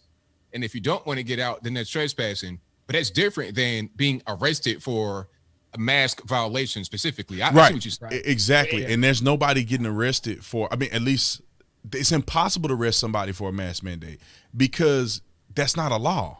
So when you go to book somebody in a jail, you can't go put on the booking form mask mandate. It's not a law. You have to put an ARS statute, and then the judge has to, whenever you pass the information to a judge for a person to be seen for their first appearance, it has to match the law. Like police, and then if a police officer is arresting you and putting mask on there or something, I don't know how that would happen. That is a problem. If a police arrest you in a park for not displaying your vaccination status, that's a problem. Go ahead, somebody else. I think that masks are different than the vaccine, right? Because at this point now, it can be trespassing if you're going out to try to get groceries, because you need, in some of these places, some of these locations, you might have to drive 2, 3, 4 hours. How long might you have to drive to get groceries to feed your family, right? Yeah. Before but I have to stick a couple things in my body and show you proof of that before I can feed my family. I think that is where I think, as police officers, anybody that is sitting there trying to, arrest somebody or escort them out for trespassing because you haven't done what the government wants you to do to your body. That's a different story than like somebody shooting up heroin in the grocery store. Yeah, get him out of there. Yeah. All I'm saying is that something that's essential. Like, you got to be able to eat. So it's like, come on. I got to be able to eat. It's like, I'm not just here just because I want to hang out. It's a cool place. I just want to, have a party. I'm trying to get some food. So now here's the caveat. I agree with you 1,000%. I don't think any places are doing that where you can't get food if you're not vaccinated. They'll either bring it to you outside or you can get it. Now, don't get me wrong. I think it's a slippery slope to even have vaccine mandates to start with. I just think that, and I know I probably keep beating a dead horse. I just want people to understand that, like, this is not police tyranny when somebody is refusing to follow directions from a business for whatever the business want. Like in the state of Arizona, you can refuse service from people for whatever reason you want. You don't even have to give an explanation. Like somebody can walk in and they stink and you can say, I want you out of here. You don't even have to tell them why. You can say, please, sir, I would like for you to leave my establishment. For whatever reason. They can look homeless. They can be ugly. You can ask them to leave for whatever reason. And the cop is going to have to do something. They can't just say, you know what, because I don't like your rules, I'm not going to enforce it. But I like the rules that they're talking about over here, so I'm going to enforce it. It's just like if a restaurant had a mandate where you can't wear Trump gear in our restaurant. Of course, I'm a big Trump supporter. I think that's the stupidest thing on planet Earth. But I may still have to come and ask you to leave for wearing Trump gear. You know what I'm saying? And some people may feel like that's a violation of their right to the freedom of speech or expression. But let's not beat up our police officers over this. It's a difference between arresting somebody for a mandate. That's a different thing. Like if a cop is coming up to you and saying you don't have your mask on, you must be arrested for a mask mandate. That is against the law to arrest a person for something that's not the law or violate somebody's constitutional right to freedom when you don't have a legal right to detain them because they're technically not breaking any laws. That's different. Right. Australia, they doing you for, and this is the crazy thing, and I'm gonna pass the mic, I promise. Like when you look at Australia and people are going to law enforcement, you need to be hounding your mayors. You need to be hounding these business owners. Like these are the people you need to be upset with. Because a curfew is a real law. Like we have given the governor power in our states. We have given the governor power to execute an emergency order. So if there's just say if there's a suspect on the loose, a dangerous, violent suspect on the loose, the mayor can make an order in the city that there's a curfew to protect the public in an emergency situation. They have the right. We have voted to give them the right to do that. Now, everybody would agree and probably would go in the house if there was a murderer on the loose. Well, that same power has been given to mayors to do it for whatever natural disasters and also to do it for this mass stuff. And so we should be really upset with these mayors and stuff, I think more so than law enforcement who's just responding. And in many cases, cops are just like, go on, man, just do what they say. And when I'm gone, who cares? You know what I'm saying? Just put your mask on when I'm here because the law says it, or at least the mandate said in this restaurant. And when I leave, I don't care what you do. And I don't know. Go ahead. Well, I mean, just like, okay, for instance, let's use a classic example here. It's all about individual responsibility in an individual situation. Now, if you go to like my channel or Ryan's channel, we will be very opinionated with our language, but we are here on Brandon Tatum's channel. Okay, so Brandon Tatum, I respect him and watching him a long time. So if Brandon Tatum's like, hey, please don't, whatever, it's not like he said, don't do this, but just it's out of respect, So of course we're going to. Now, if I go on a channel that's got, if a channel with 10 subscribers invites me like, hey, come on my channel, but you can't cuss. I'm like, you got 10 subscribers and you're going to order. Like if I go to a place of business that has something I want and they are asking me to do something, it's my decision to say, okay, you have a product I want. I don't like wearing a mask, but if you're telling me I got to wear a mask to go get the product that you're providing, and if I don't do that, but I still storm in their doors, that place has the right to call the police, and the police have to come and they have to do what's right by the business, not the individual that broke the business's rule. And so, like, I was in Salem, Massachusetts, and I put this video up on Twitter. I don't like wearing masks, but if I go into a business and they're all wearing masks and they tell me to wear a mask, I'll wear your stupid mask. So I went in there, had the stupid mask on. It was a comic book store, toy store, comic books, retro games. I look over and I see an employee not wearing a mask. So I took my mask off and I'm shopping around. And all of a sudden another employee comes up. They said, sir, you need to put a mask on. I said, that guy don't have a mask on. He goes, well, he's the owner. I don't care. I do not care who he is. And he goes, you need to talk to him about it. So I go up to him and I'm like, hey, your employee says I got to wear a mask. He goes, yeah, it's state law or city or whatever. I said, then why aren't you wearing a mask? He goes, well, he said, I'll put on a mask if it makes you feel better. I'm like, this is not about making me feel better, sir. This is about you are enforcing rules in your store, but you are not. If it's so important to wear a mask, then why aren't you wearing one? I walked out. And so it's all about the individual circumstances. You know what I mean?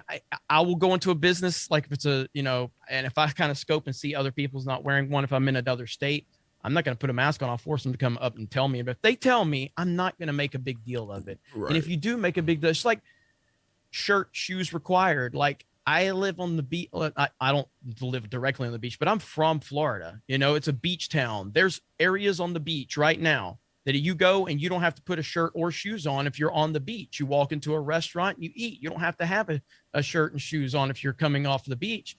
But if you go into town and you walk into that same establishment in town, they're going to tell you, sir, you can't come in here without a shirt and shoes.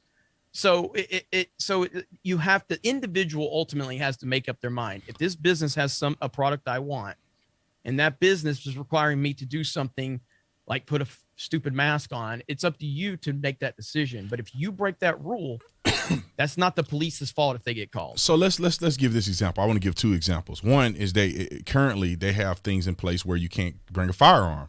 It's a gun safe zone. You can't bring a firearm according to city code. Here in the state of Arizona, you can't bring a firearm in certain places. Like the mall has a sign that you can't bring a firearm in. My barbershop has a sign that you can't bring a firearm in. Now think about this for a minute. I think that that's a violation of your constitutional rights. Right. I think that's a Second Amendment violation. It's displayed all over the country. But it's funny that it's not a hot topic, so people aren't talking about that being a slippery slope. People don't even talk about it, Right. And my thing is that if I cannot confirm it now, I bring my gun in there anyway, because if a shooting happened and I save somebody's life, they ain't gonna care to start with. But here's another scenario. Just say that this was something that was communicable, that was really, really affecting people, that this, doing this, y'all know what I mean, because I don't want to say it on here, but doing that, putting a thing on there was really actually saving people's lives and stopping the spread of something that's tremendously deadly. Like, what if it was really to the height in which I think they're hyping it up to be? Would you think it's unreasonable for a company to say, just say that there was scientific proof that if you wore this, nobody would get sick. If you didn't wear it, you would infect everybody in the store and people would die. Just say that if that was true, do you think it's unreasonable for a business to say, no, hold on. Don't come in here like you need to put a mask on? I think nobody would be talking about tyranny or anything else. The problem that we're facing today is that some of these businesses believe that is the truth. They do. We don't believe, some people don't believe that that's the truth. So you're like, that's stupid. I shouldn't have to do this to go in here or whatever. But it's like, if it was true, then people would understand that, like, no, you're doing this to protect other people. And the problem is, and it's not a problem, it's a gift and a curse. Businesses have rights. And just like, citizens have rights to not go there. And let me just say this and I'm moving on, I promise. One thing that I would do is that I don't wear a mask. And it's easy out here because they don't care. The police don't care. By the time they get to me, I'll be finished shopping and eating and I'll be out of there. But, the different, what I was going to say, God dang, I lost my train of thought. Okay. If I went into a place in New York, because I'm getting ready to go to DC, I'm going to be on Tim Pool's show in like next week or something. I'm going to DC, and I know they whack in DC. If I go into a place and they tell me, well, you need to do this and do this to go in here and eat, to be honest, man, I'm just going to walk out. Why? Because I don't even want to put cops in a position to waste their time dealing with me. I'm not going to win any argument with these idiots at this store that want to do this. I'm just not going to patronize your business. I'm going to go somewhere else where I know that they're open to allowing you to come in and they're not going to be as strict.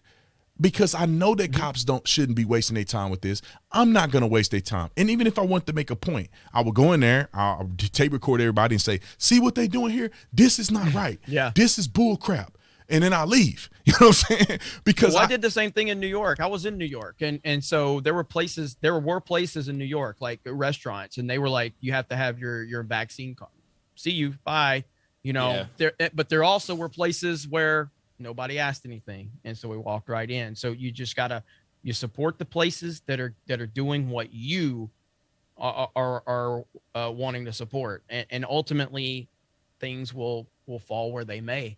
But the individual, I'm individualist. So I'm a big, advocate of just individuals having their own opinions and their own ability to make up their own minds.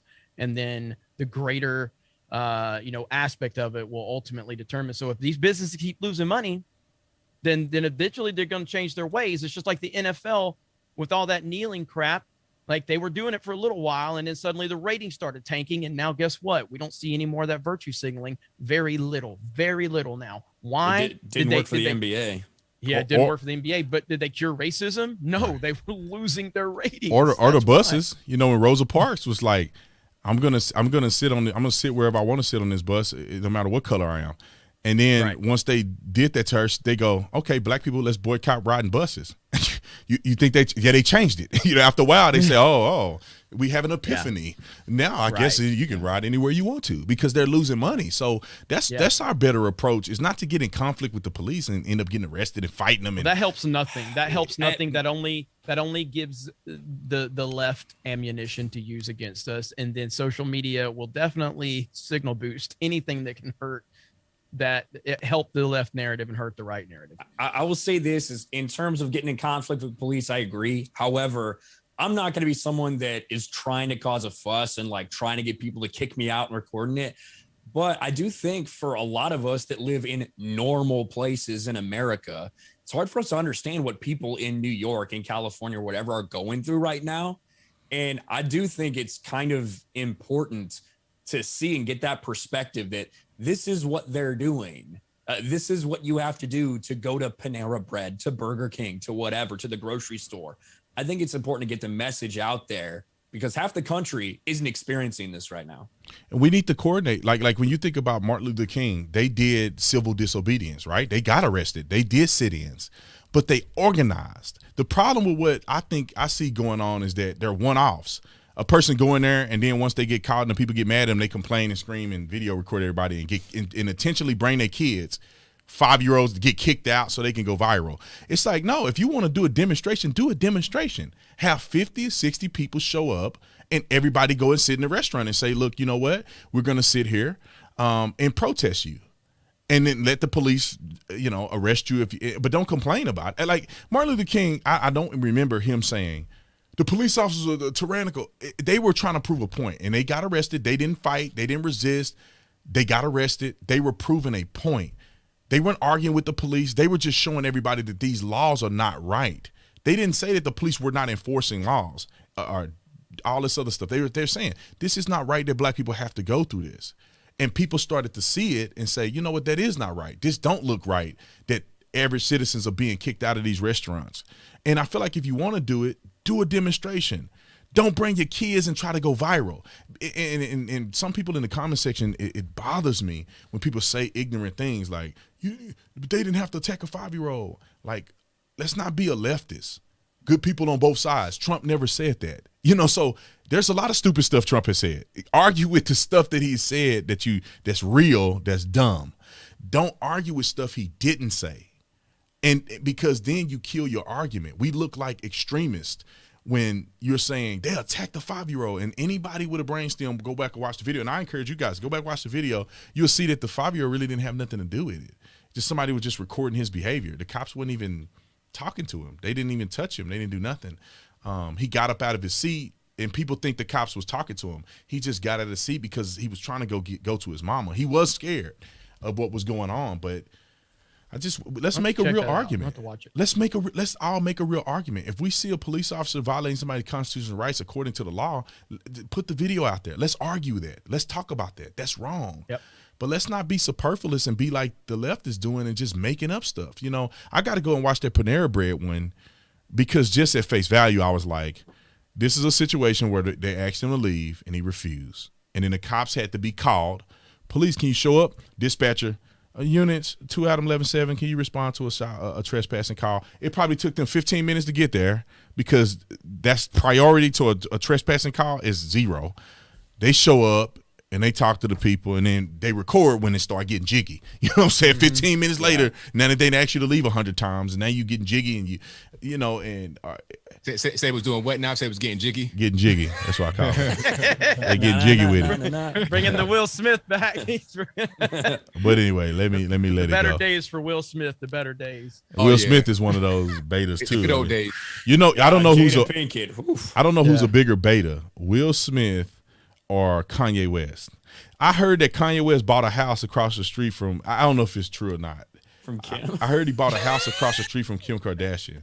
He did, but he's going to tear it down. He what? I mean, he's going to tear it down allegedly. Is that he right? bought it to tear it down, or he bought? Look, at least Kanye's got the MAGA hat. Okay, I'll give you that's a one up on Will Smith, even though it don't really mean a lot. You know, I think Kanye's just kind of like scatterbrained all over the place. But, I think he's kind of insane. But Will, on the other hand, has this kind of demon in his corner. Jada Pinkett, she's just a knight. She's a knight. I'll just go back and watch Independence Day, and I'll remember the glory days for Will Smith, and we'll call it a day. Yeah, I like Men in Black. I mean, Will Smith has some really good. The funny thing is, Will Smith's first movie, he was a homosexual man.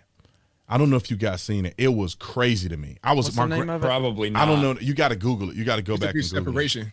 Huh? There's a good chance I didn't watch it. That was the doesn't premise. sound like it was made for me. Was it Separation? 6 Degrees? Yeah, a separation. It was something like that. I remember. 6 Degrees of Separation. Is that what it is? Yeah. Okay. Oh yeah. I might have saw it a long. Jimmy was like, "Oh, that's my favorite movie." Yeah. No. 6 Degrees of Separation. If it was marketed like Brokeback Mountain, I promise you, I did not see it. I'll tell you that. It was way back in. It was his first movie, I think. So probably 20 some years ago, and I remember sitting on my grandma's floor. And because I used to sit on the floor and watch TV in her house, and there was a movie because she always have all the old movies playing, and I was like, wait a minute, that's Will Smith. Wait a minute, why is he kissing that dude like that? Why is he all weird? Like, he wasn't just gay, he was like a weirdo. Like, he was like aggressive. He would like rape dudes and stuff. And so it was really weird. And I was like, this is Will Smith, and he's never played a scene like that ever again. I don't think so. He's never played a character like that. Was he playing the character of like a Hollywood director or something? No. That would have been too fitting. I think it was back on the nose. They were riding They were riding like chariots and horses and stuff back then. So I mean, it was like it was from an old set, older. He's setting. like Greek or something like that. And I think it was. It was in New York. It was like Western though, but it was Nah, not really. I think there was one scene they were in the horse and carriage, but he was in New York. Oh, okay. Like in 80s or 90s, and he was like some kind of bum dude that was just trying to get up in the upper society. He was manipulating people. He was whatever he could do. And if he had to get with a man, he get with a man. It's just what he was doing. That was I don't know why I thought about that, but that was just very bizarre that he had that movie, and then now the way he talk about Jada Smith, and she out there just messing with other dudes, and he just sound like a straight. You know what? I want to say a cuss word. Jack Murphy. Yeah, that's what he call it, Jack Murphy. Somebody I thought that's what you're gonna say. Who's a bigger beta, Will Smith or Jack Murphy's? Where I thought you were going with that one when you first said it. Jack Murphy's the standard. Jack Murphy got him beat. We have to say is Will Smith and Kanye up to Jack Murphy's standard. That's what the Murphy effect. That's what it's called, the Murphy effect. Once again, the white dude created the most problems. Jack Murphy, damn it, he helping us, man. He helping. Get your white people together. All right? We out here killing each other and burning down our own communities in the name of criminal behavior. But at least, what I think is crazy about that is his real name's John Goldman, but he chose the pen name Jack Murphy, which was his grandfather's name.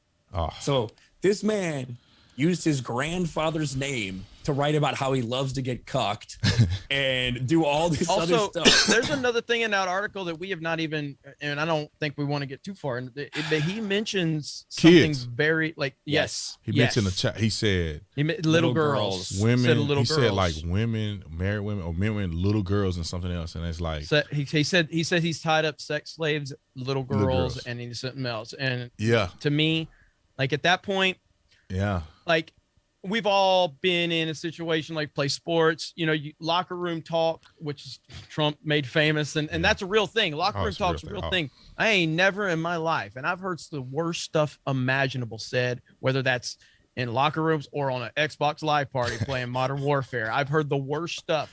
No man says that about kids. No man says that. That is so far over the line. It's not even, you can't even process it. And it's not, I don't even know the term. I want to say extemporaneous, but what is the term? I think maybe I'm saying it right. It's not something that he just blurted out like in a heat of the moment speech or something. He wrote it. And I'm assuming that a person who writes blogs will go back and edit and make sure their words and the sentences are together. When you put small children, like children or little kids or something like that, you wrote that, and you would think a person would process in their mind and say, that is not what I mean, and that's probably not going to sound right.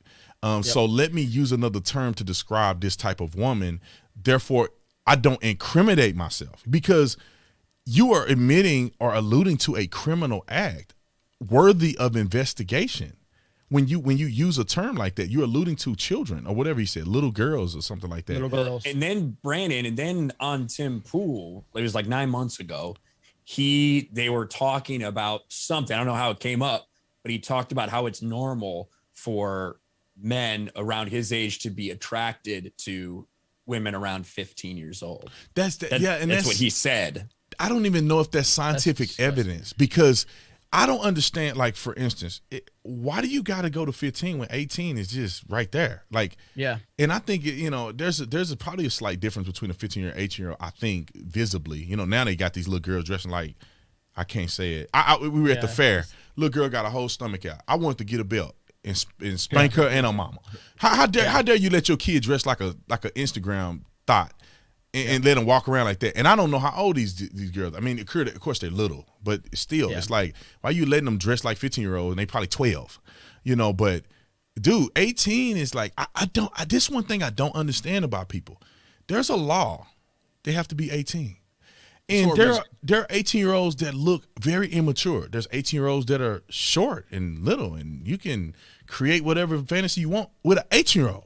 Why do you gotta go to 15, 14 little kids, bro? Like, what are you thinking? It's disgusting. It's all part of his whole predatory nature. You're preying upon these weak men that are trying to be real alphas, all this and that, and you want to prey upon little kids too.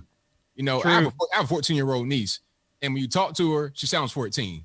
Okay, so if you're going down that road, you need to go to the penitentiary or somewhere else. I ain't gonna say it right now on live stream. Yeah, these are kids though. These are little kids, somebody's children. Like, they're innocent. Like, this is the part of the stream that's been really tough for me to not say some words. That's part, like, there's nothing, like, there's no acceptable kind of mindset for this. Like, you are beyond help, in my opinion, and you should be locked away if that's in your mind. Like, you don't deserve any respect whatsoever, man. Yeah, you're going to damage people. Like, for instance, like, as a 50-year-old man, a 40, 30-year-old man, I mean, why would you even be looking at an 18-year-old? Like, I see little 18-year-olds now, and I'm like, I don't know if you're 18 or 12. Like, y'all, I mean, not 12, but you get what I'm saying. I don't know if you're 18 or 16. Y'all all kids. I don't even care if you were 18. You're a kid. You're a baby. What can an 18-year-old do for an adult? I mean, I don't understand why men even go that far. I want to make that clear, because I'm speaking of legal terms, that a man can approach an 18-year-old even if he's 50 legally. But, like, as an adult morally, alpha male, why would you want a mentally immature, I don't know, not even fully developed woman? Predator. And you an alpha male, though. Like, there's so many women that's in their 50s and 40s that are very good looking and smart and educated and fun. And why I don't get you something is wrong with you, bro. You're not an alpha. That's not an alpha tendency for a man to want to be with an immature kid. That's like, you could be 50 and have an 18-year-old kid. I think if you do the math right. Yeah. You could be 50 and have an 18-year-old kid. Like, why would you want to date somebody that's that different of a learning curve and generational change? It's weird to me. I mean, I think ABL, he hit it right on the head, though. I mean, just preying on weak, young, innocent minds that, whether it's the males that he's like, oh, I'm going to teach you, these are broken people that can be easily manipulated. That's what type of mindset these people have. This predator behavior is all it is. And grown women can be manipulated. You know what I'm saying? I mean, damn, 30-years getting manipulated every day as we speak. Yeah. Somebody at the club getting manipulated by some dude that's lying about his net worth. So it's like but I think something is wrong. Something is wrong. Like, a person is attracted to children. below the age of 18, 15, 13, 12, 10. Like, look, something is wrong with you. And I feel like that, go get help, man. You know what I'm saying? Because if you don't want help, you need to go to jail. I mean, one of the two need to happen, because you will end up out here hurting people's children. And as a father, the justice system is the last thing you want to. You better hope you go to jail. That's the you want you better hope you instead get found under the jail. Under the jail, because I can't. Hey, I gotta boss up. That's an alpha male strategy. So you mess with my kid, bro. I gotta avenge my child's innocence. But anyway, let me not go down that path. But I think it's I just to cap it off. I just think that's weird. And I feel like that we need to train young men in our purview and our influence is to train them how to actually be responsible men, and what does responsibility look like? What does being an alpha really look like? And I hope ABL, you make that channel and have me on as a guest sometimes, and maybe we can all jump in there, because the conversation needs to change a little bit, because I think these people are becoming real popular just spouting off nonsense. And I think the predatorial behavior against women is the problem, because if you look at Fresh and Fit and some of these guys, they hate women. I mean, it seems like they just hate women. They spend their whole life getting revenge. It's like revenge. It's like, no, I'm gonna take control of you. I'm gonna manipulate your mind. I'm gonna do this and do that. And it's like, no, you should. Alpha male respects women, and they love women. They honor women. They honor their mothers. They honor their daughters. They treat women well. That's alpha male strategy. It's not how many you can manipulate, and whoever got the most body count is the one that's at the top of the food chain beating his chest. I mean, I don't agree with that. Anyway. Yeah, those guys treat them as like objects, literal like notches on their bedpost, right? So that's the difference between like you said, the Fresh and Fit guys. A lot of the people on the outside of like the manosphere, I guess, is the best way to put it. Yeah. Place where Jack Murphy used to reside. He's somewhere else now. Yeah. The Rainbow Coalition. Yeah. I would invite me or Ryan on to ABL's new channel, but like we already proven white people just gonna mess up the whole. Yeah, see, y'all don't know. We were late because the white privilege and oppression met at the beginning of the stream, and it was. The Matrix messed up, you know what I'm saying? So it glitched everything out. Yeah. The Matrix Resurrections is already glitched, that's for sure. Oh man, have you seen that, Brandy? What? The Matrix Resurrections, the new one, the one that just came out. Matrix Resurrection? Yeah, the new one. No, I haven't seen. What am I missing something? No, you ain't. No. What are they doing? What are they doing? Maybe some good YouTube videos. Oh yeah, right. I'm gonna watch so I can make some money off of it. It's terrible. It's terrible. Y'all seen it though, or you just seen the preview? Yeah, we've seen it. It's out. I'm gonna ask one question, and then to kind of like sum it up. Have you ever thought of the Matrix as a comedy at all? No. Any kind of funny? I didn't think it was. Okay, so right. Yeah. So if you didn't think that way and you watch this and you seeing someone in the first act, especially, you're like, are they trying to be funny right here? Like, what is this? This ain't no Matrix. It was bad. It was real bad. It's almost like a spoof. It's almost like a spoof of the Matrix. Like, so, okay, should we do Brandon like we did Rippa on that stream, Ryan? Remember Rippa had no clue. Are you aware of what's going on with the Matrix and the director? Am I aware? Oh, yeah. No, I have no idea. The directors of the Matrix back in like 99 and the subsequent sequels, they were known as the Wachowski brothers, a pair of brothers that, made these movies together. Since then, they don't identify as brothers anymore. They both at different times became trans, identify as female, right? Identify as trans female. They're both of them. Something's in the water there. Daddy wasn't there for him. Alex Jones is right. Something's in the water. But so there's obviously a lot going on there. The movie's absolute trash. It makes zero sense in universe. Typically anything with the word resurrection in it that's not in the Bible turns out crappy. So I don't know if that was the best title. We should have known from then. You're trying to bring something back to life. It did not work. We do a go ahead, Abia. They had your man from, what was that, Frasier, Neil Patrick Harris. Was that him? Was he the villain in the movie? Yeah. Mm-hmm. Yeah. It's like, come on, dude. The Matrix is very so deep. Weird, you know, Matrix and Fight Club. The first one's fantastic. I went back and watched the first one right after the fourth one was so bad. The first one still holds up to this day. It is a perfect film. It is so good. It was good back then, or I don't know if I said back then, but there were some movies that people put a lot of deep thought into it that have relevance even today. It's almost like a prophecy of what's going on. It's so deep. Like I remember I took a film class in college where we would take films and analyze them and break down the alternative meaning. The Matrix was one of them, and then Fight Club was one of them. And some people just look at these movies and get entertained, but some of these movies have a deeper meaning in a diverse understanding, almost an illusion type of a feel. Like the person who wrote it was really thinking about this. They were, I don't know if they were on psychedelics or whatever, but they were really putting nuances and meanings to it that if you can watch it 5 or 6 times, you will see something different in the movie that's an analogy or a future prophecy for something else that means something else. And now it's just these people are just pushing propaganda. Like movies are now propaganda. I don't know if they were on any drugs when they made the first one. I know they're at least on hormone blockers when they made this one. They're that way. They're taking hormone and puberty blockers. They're grown taking puberty blockers. Have you seen a movie called Equilibrium? No, Equilibrium. No. With Christian Bale. No. That's good. You need to. You both need to watch Equilibrium, especially currently with what's going on in the world today. Is it because we black? No. That was good. Tay Diggs is in it, so you got your representation. Yeah, I got it. So you're good. No, all right, I can watch it now. No. Black man in it. All right. Equilibrium, Christian Bale, Tay Diggs. It is fantastic. It is an awesome movie, and it's basically the premises. I believe it's after World War III. Terrible things happen, and the things that create emotions, kind of led us to war. Is kind of the idea. So they wanted to take all of the things that create emotion out of the world. So art, literature, music, movies, entertainment, it's all taken from the world. And everyone has to take this sedative every day that kind of subdues them.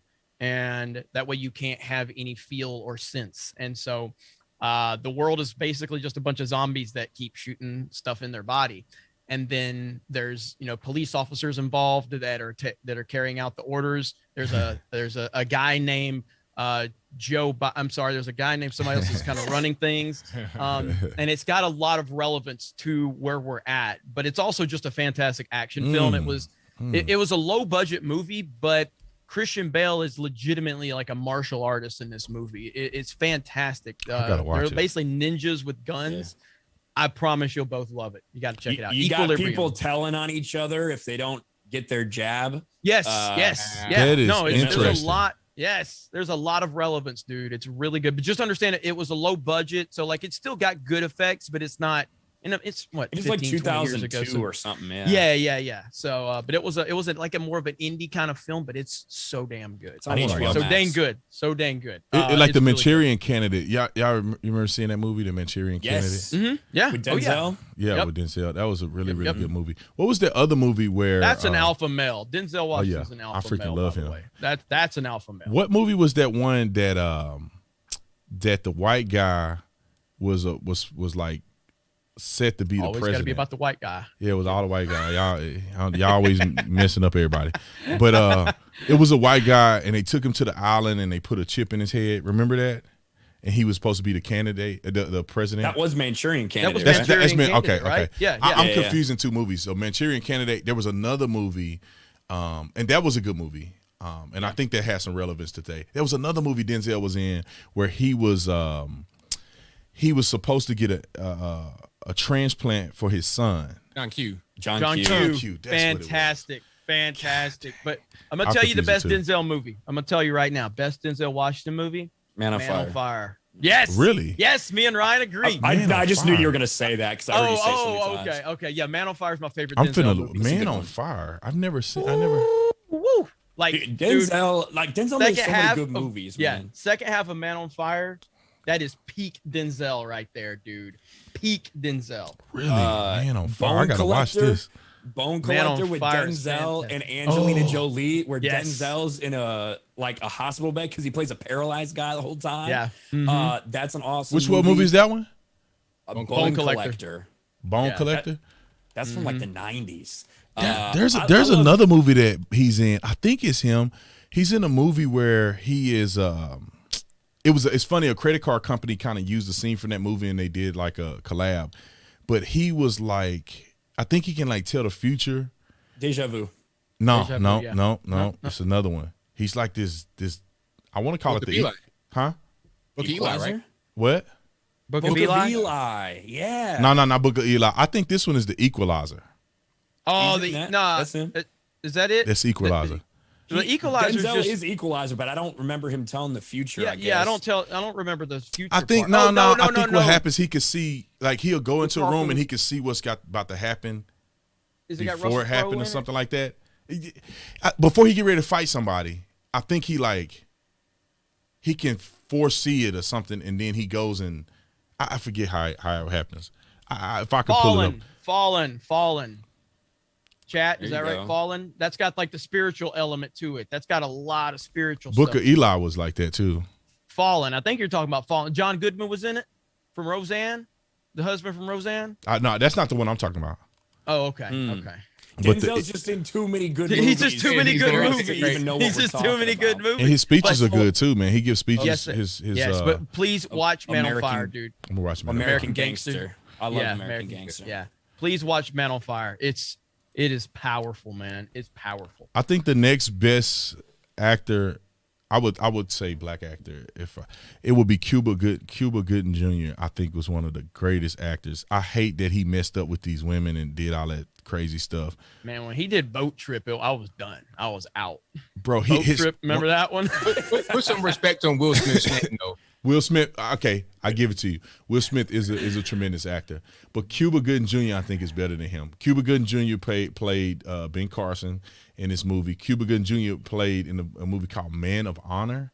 That movie, Men of Honor, with De Niro's in it. That's a phenomenal film. God, dude, I cried during that movie. Film. Every time I see that movie at the end, I cry like a little Master baby. Chief Carl Bashir.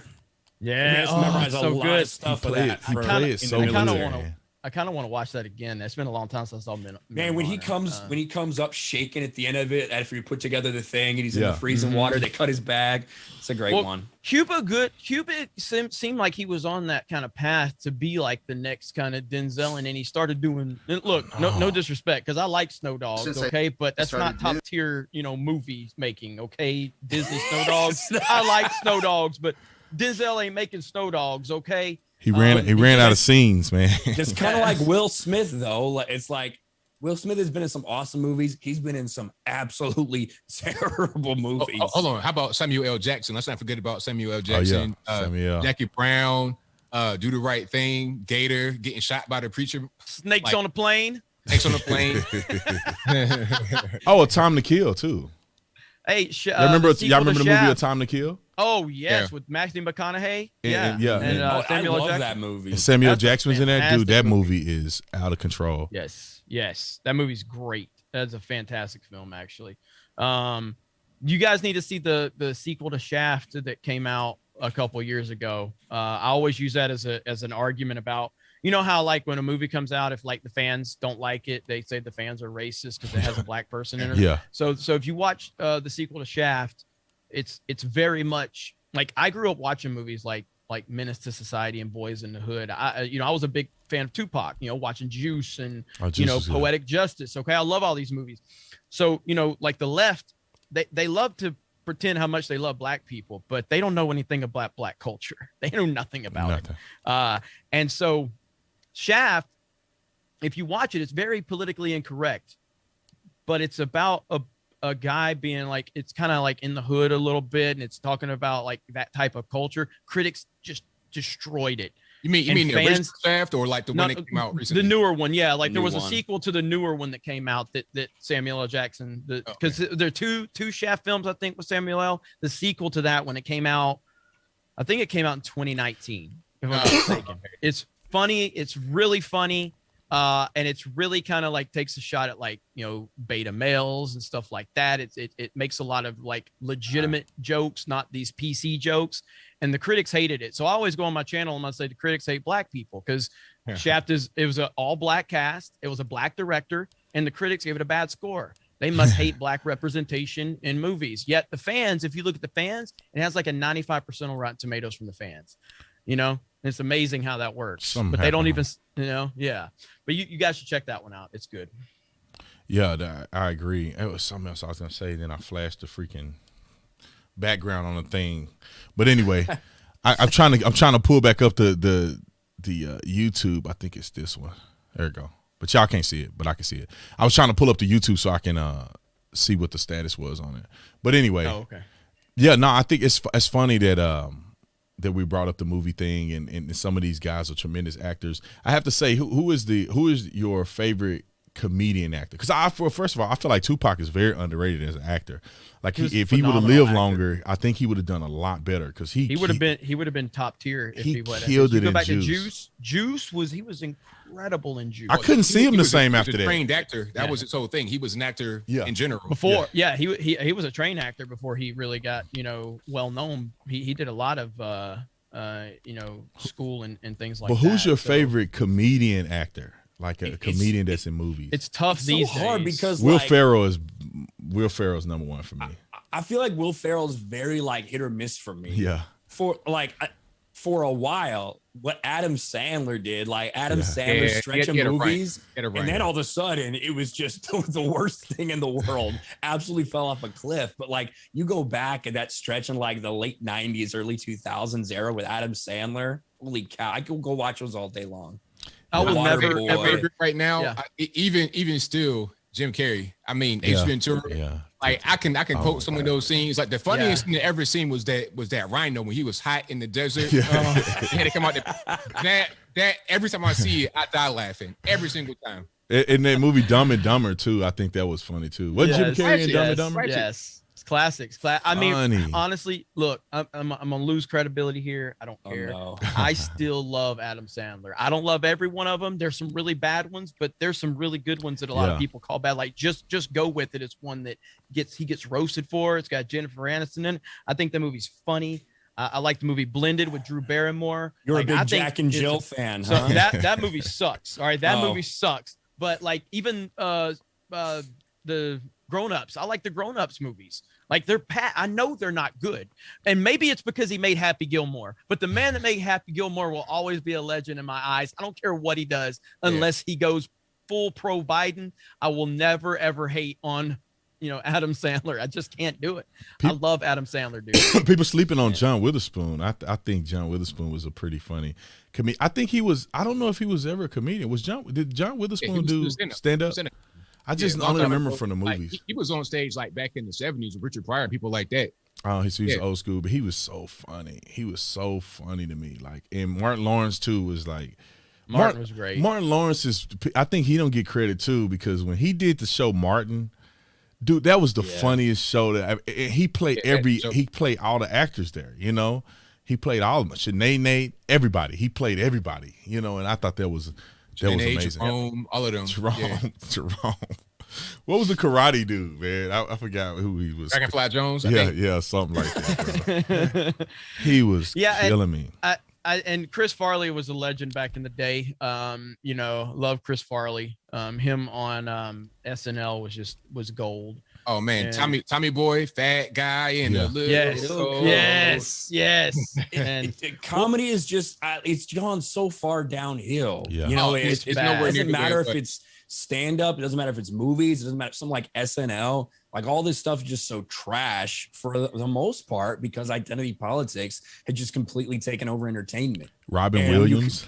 I like Robin Williams. Robin Williams. Who else was I just gonna say? God dang it. It lost my mind. I didn't. Well, I'm gonna give a shout out to one of the GOAT films, and that will be Step Brothers. Step Brothers is legendary. And I still there's scenes to this day that I just will never. They just crack me up, man. It's so John good. C. Reilly, Steve Carell, is that his name from 40-Year-Old Virgin? Who? Yes.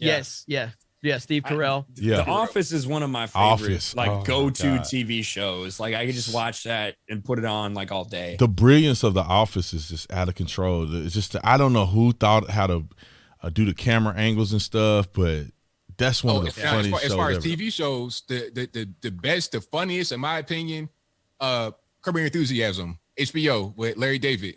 I have never seen Curb. Never heard of that.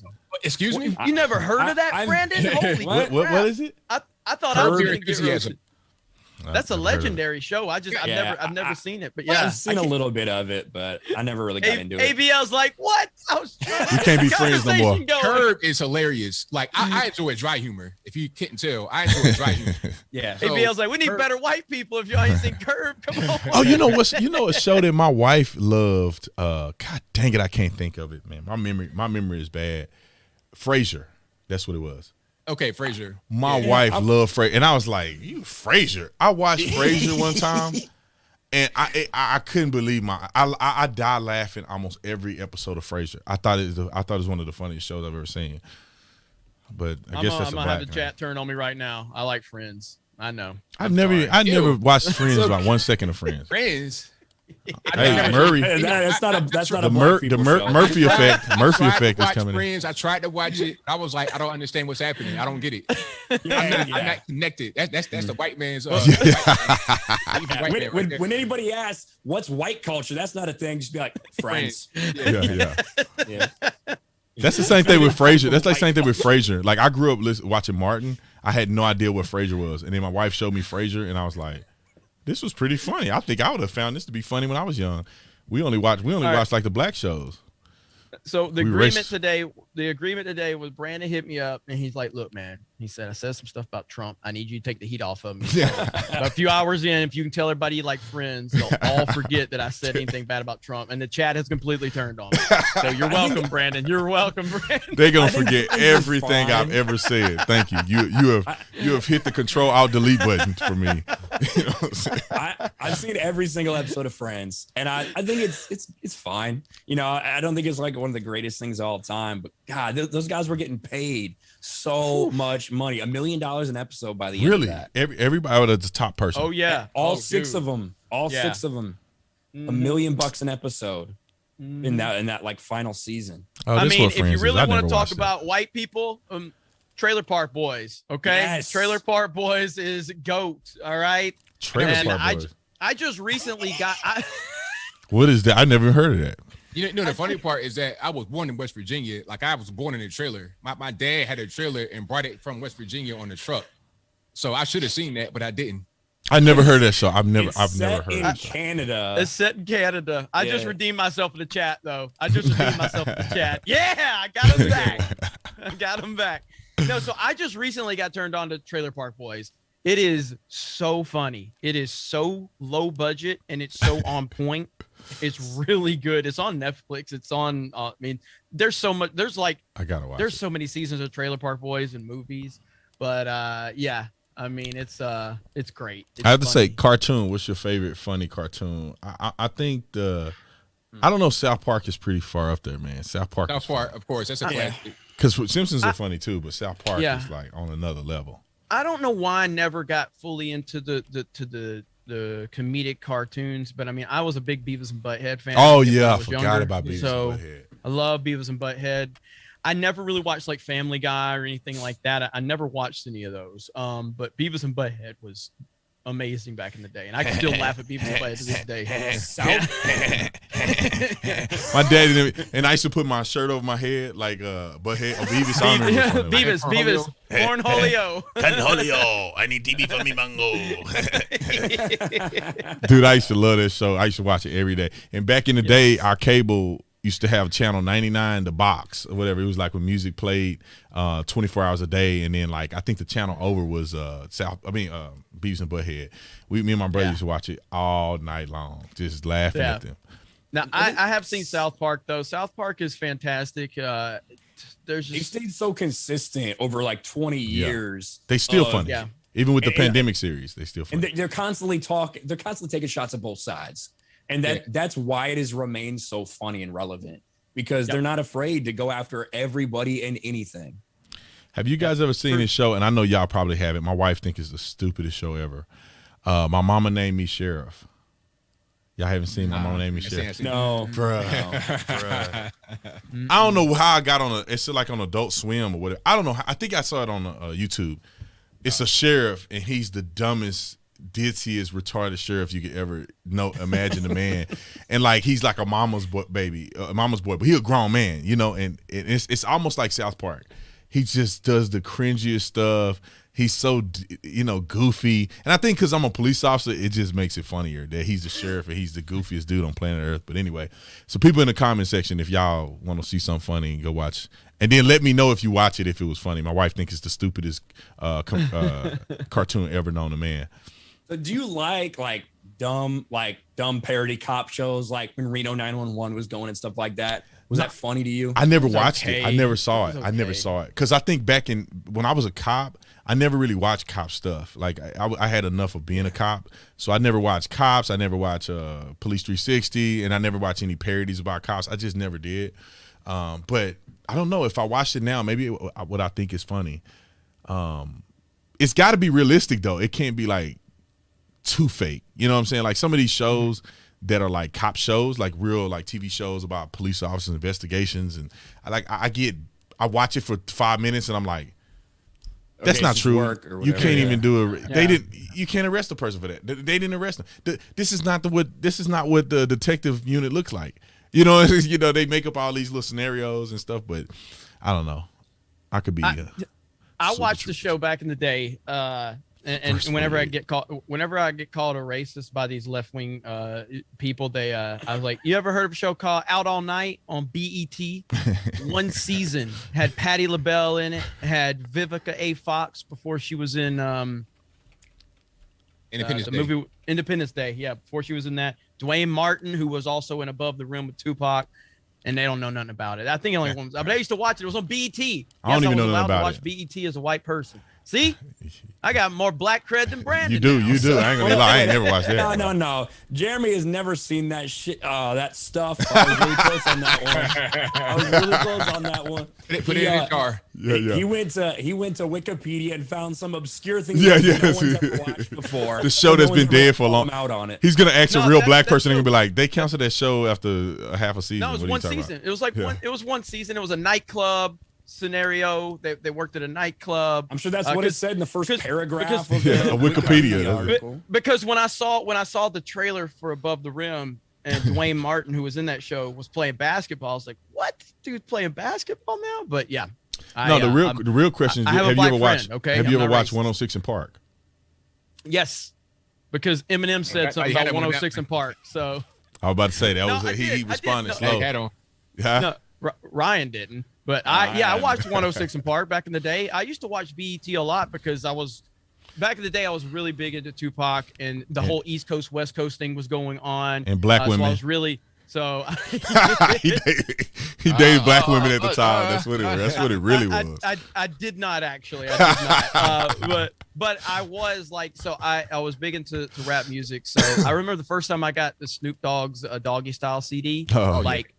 Well, actually, I bought the tape the first time. All right, yeah, you guys remember the tape. I remember the tapes. So I got Dr. Dre, the Chronic, and I got Doggy Style. Okay, so I wanted to listen to these in the house, and there wasn't like headphones, wasn't a thing really back then, unless it was a big one. So I wanted to listen to the house. My parents, they ever heard the words coming out of his mouth. So there was this trick on tape. You could put like there was 2 little holes on top of the tape. Okay, and you could put paper in them right there, and you could kind of dub out certain parts. Okay. So you could like blurt out the words if you did that. If you kind of like put it in the tape deck and then pressed, I think, play and record at the same time, you could like dub out stuff within the tape. Problem is it wasn't like quick. I was literally like dubbing out like entire like line and messed my tape all up. So I wanted to listen to it so my mom wouldn't hear all the cuss words. Problem is there was more cuss words than regular words in these songs. It was a disaster.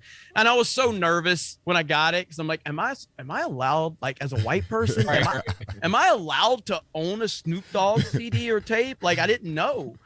It's funny.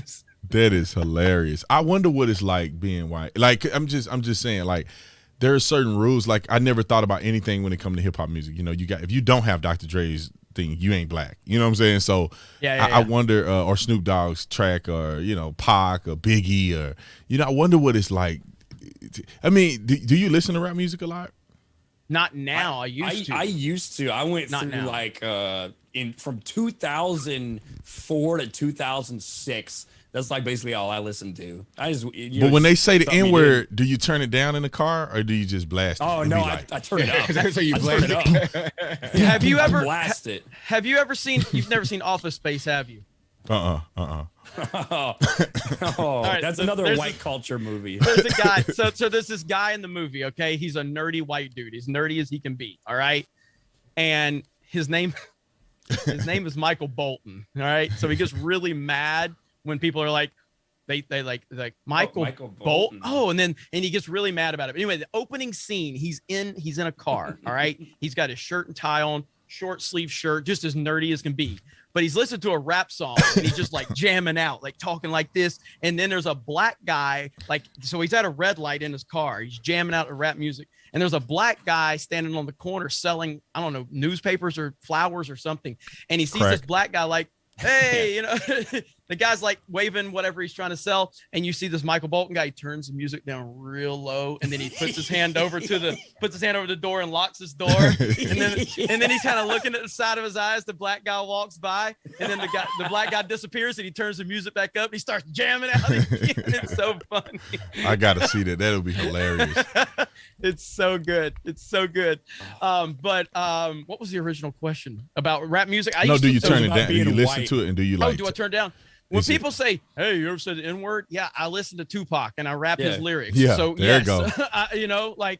I've never said the title for the second album in public because people are like, "What's your favorite Tupac album?" Like, the second one that I can't say because it's strictly for my, so I can't actually say that to him because I'm not rapping his lyric. But yeah, so I mean, if it's a lyric, I sing along. That's how it goes. But the question is, if you were rapping to the song and you got your black friends around, would you sing straight through the song? I had one black friend in high school, and I did. So you did. I did. All I know is I've had a universal N-word pass to listen to rap songs because it was never a problem when I was with my black friends. It was never an issue because it was always the A. Yeah. You know what I mean? And I just knew just that I don't know. I mean, it was just how it was back then. But I mean, we're talking like this is like mid 90s. You know what I mean? And it was a different world, man. It was a different world. It really was. And so because Tupac died in 96. Yeah. September 7th, 1996. 7 Day Theory. Yeah, I remember that. Yeah. Well, I'm sorry. He got shot on the 7th is what it was. He got shot on the 7th and he died on the 13th because he was in the hospital like 6 days. If I'm not mistaken, you can look that up.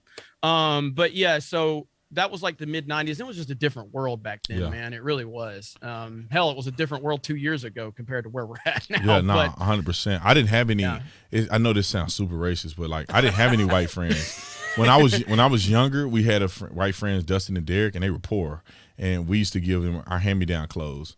And then when I got older, all my friends were black. Even when I went to a multicultural school or diverse school, all the black people still hung out together, and we were all friends.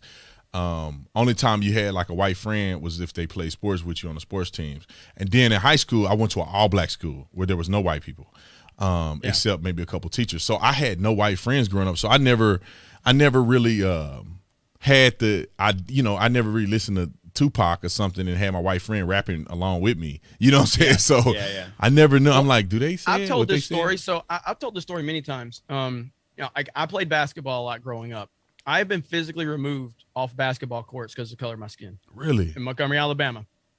I went to and I moved around. Is it because you were trash or because you were white? But this is being real. Like, so just showing up as a skinny, goofy white boy, they're like, what this guy here?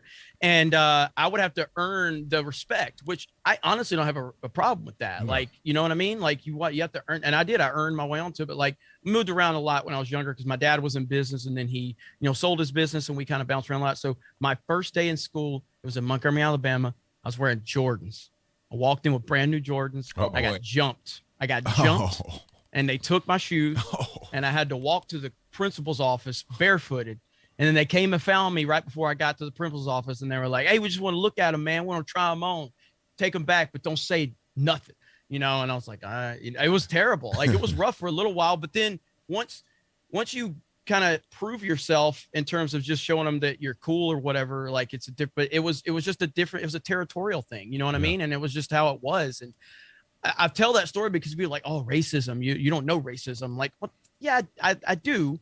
And it's not that I can compare it to another person that's a black person and what they've experienced, but it's all relative to me. Yeah. Like, regardless of if my situation was easier than yours, I don't know your experience. I only know what I went through, and it still wasn't fun.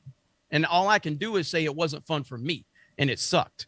So racism is bad. Yeah. Racism is bad no matter who you are, man. Like I was incredibly racist when I was growing up. I was racist, man. I mean, I just was in that environment. And then, as I get older, I think back and I say, okay, this is probably how racist white environments are like. You know what I'm saying? Like I can't act like, well, there's no racist white people when there's a lot of black people racist. I mean, when I was growing up, you couldn't date a white girl. You could bring a white girl home. Like, I mean, you would get blasted, man. Like, you would be a sellout to your own community. I mean, y'all can see it even now. There's conservatives that come out, black conservatives that come out to me and criticize me for marrying a white woman. Like, so there's a lot of racism that's on both sides. Is it prevalent? No, it's not really prevalent. I think most people keep their racism to themselves. So I don't think it's as prevalent, at least in my experience. But it exists, man. There are racial biases. Like the girls at ASU. They told the white guys that they couldn't be there, and that white is not a culture.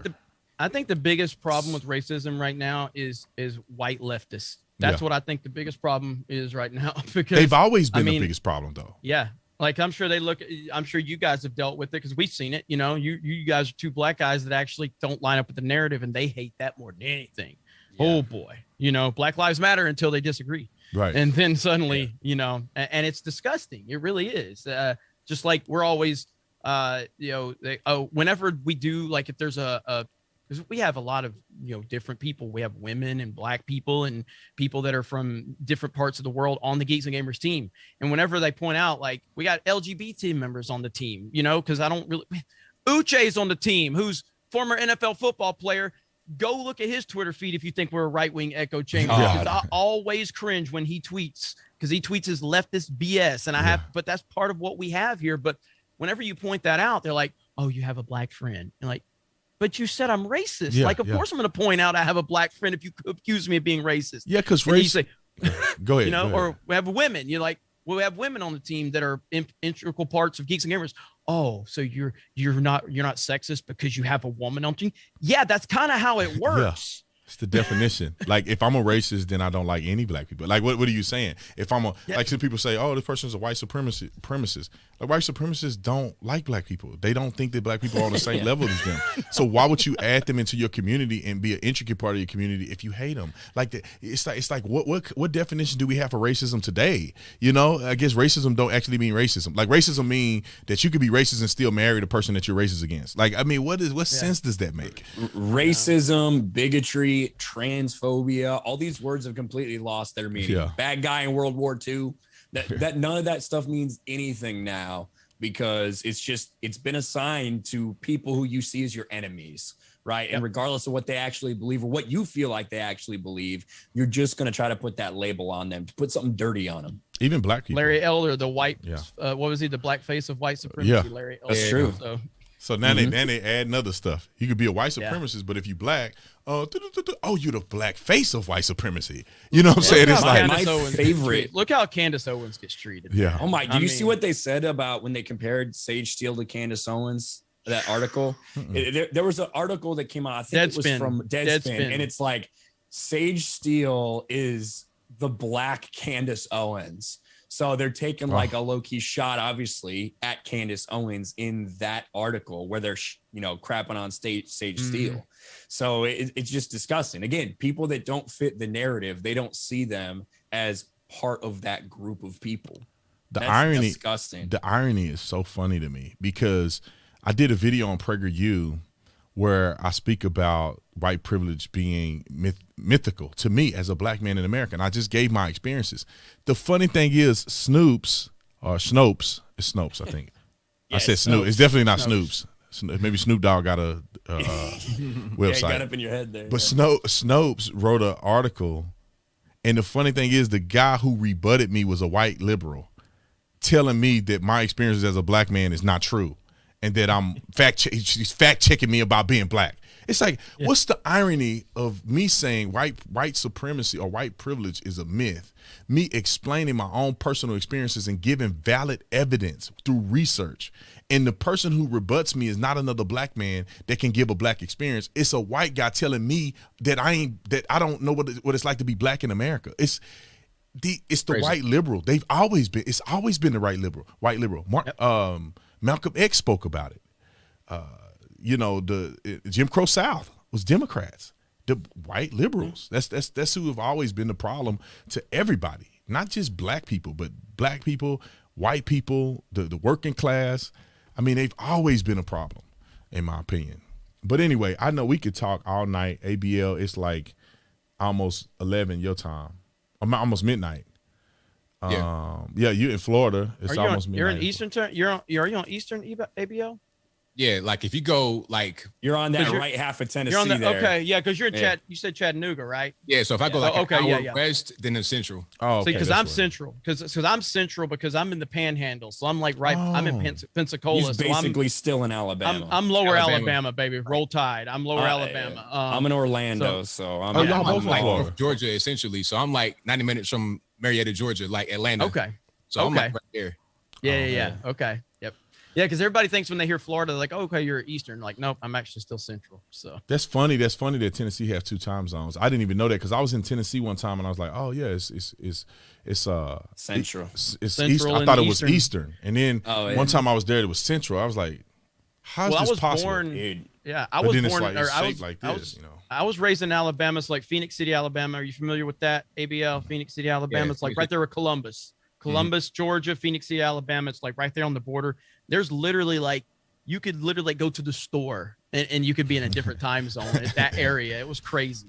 I grew up in Northwest Indiana, and since so many people in the Northwest corner work in Chicago, or like do business with Chicago, there's like this little snippet. It's like, I don't know, 8 to 10 counties in Northwest Indiana are on Central Time.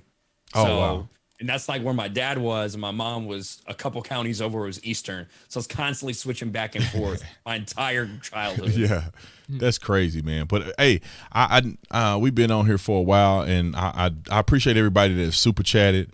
I think we had a great conversation, man. I really appreciate you guys, man. That's the beauty of having other successful YouTubers on, because we all know how to talk, you know what I'm saying? So the conversation is never going to be dry. Everybody, puts in valuable information, ideas, and talking, and I think it's been amazing. But I want my audience to follow everybody on here.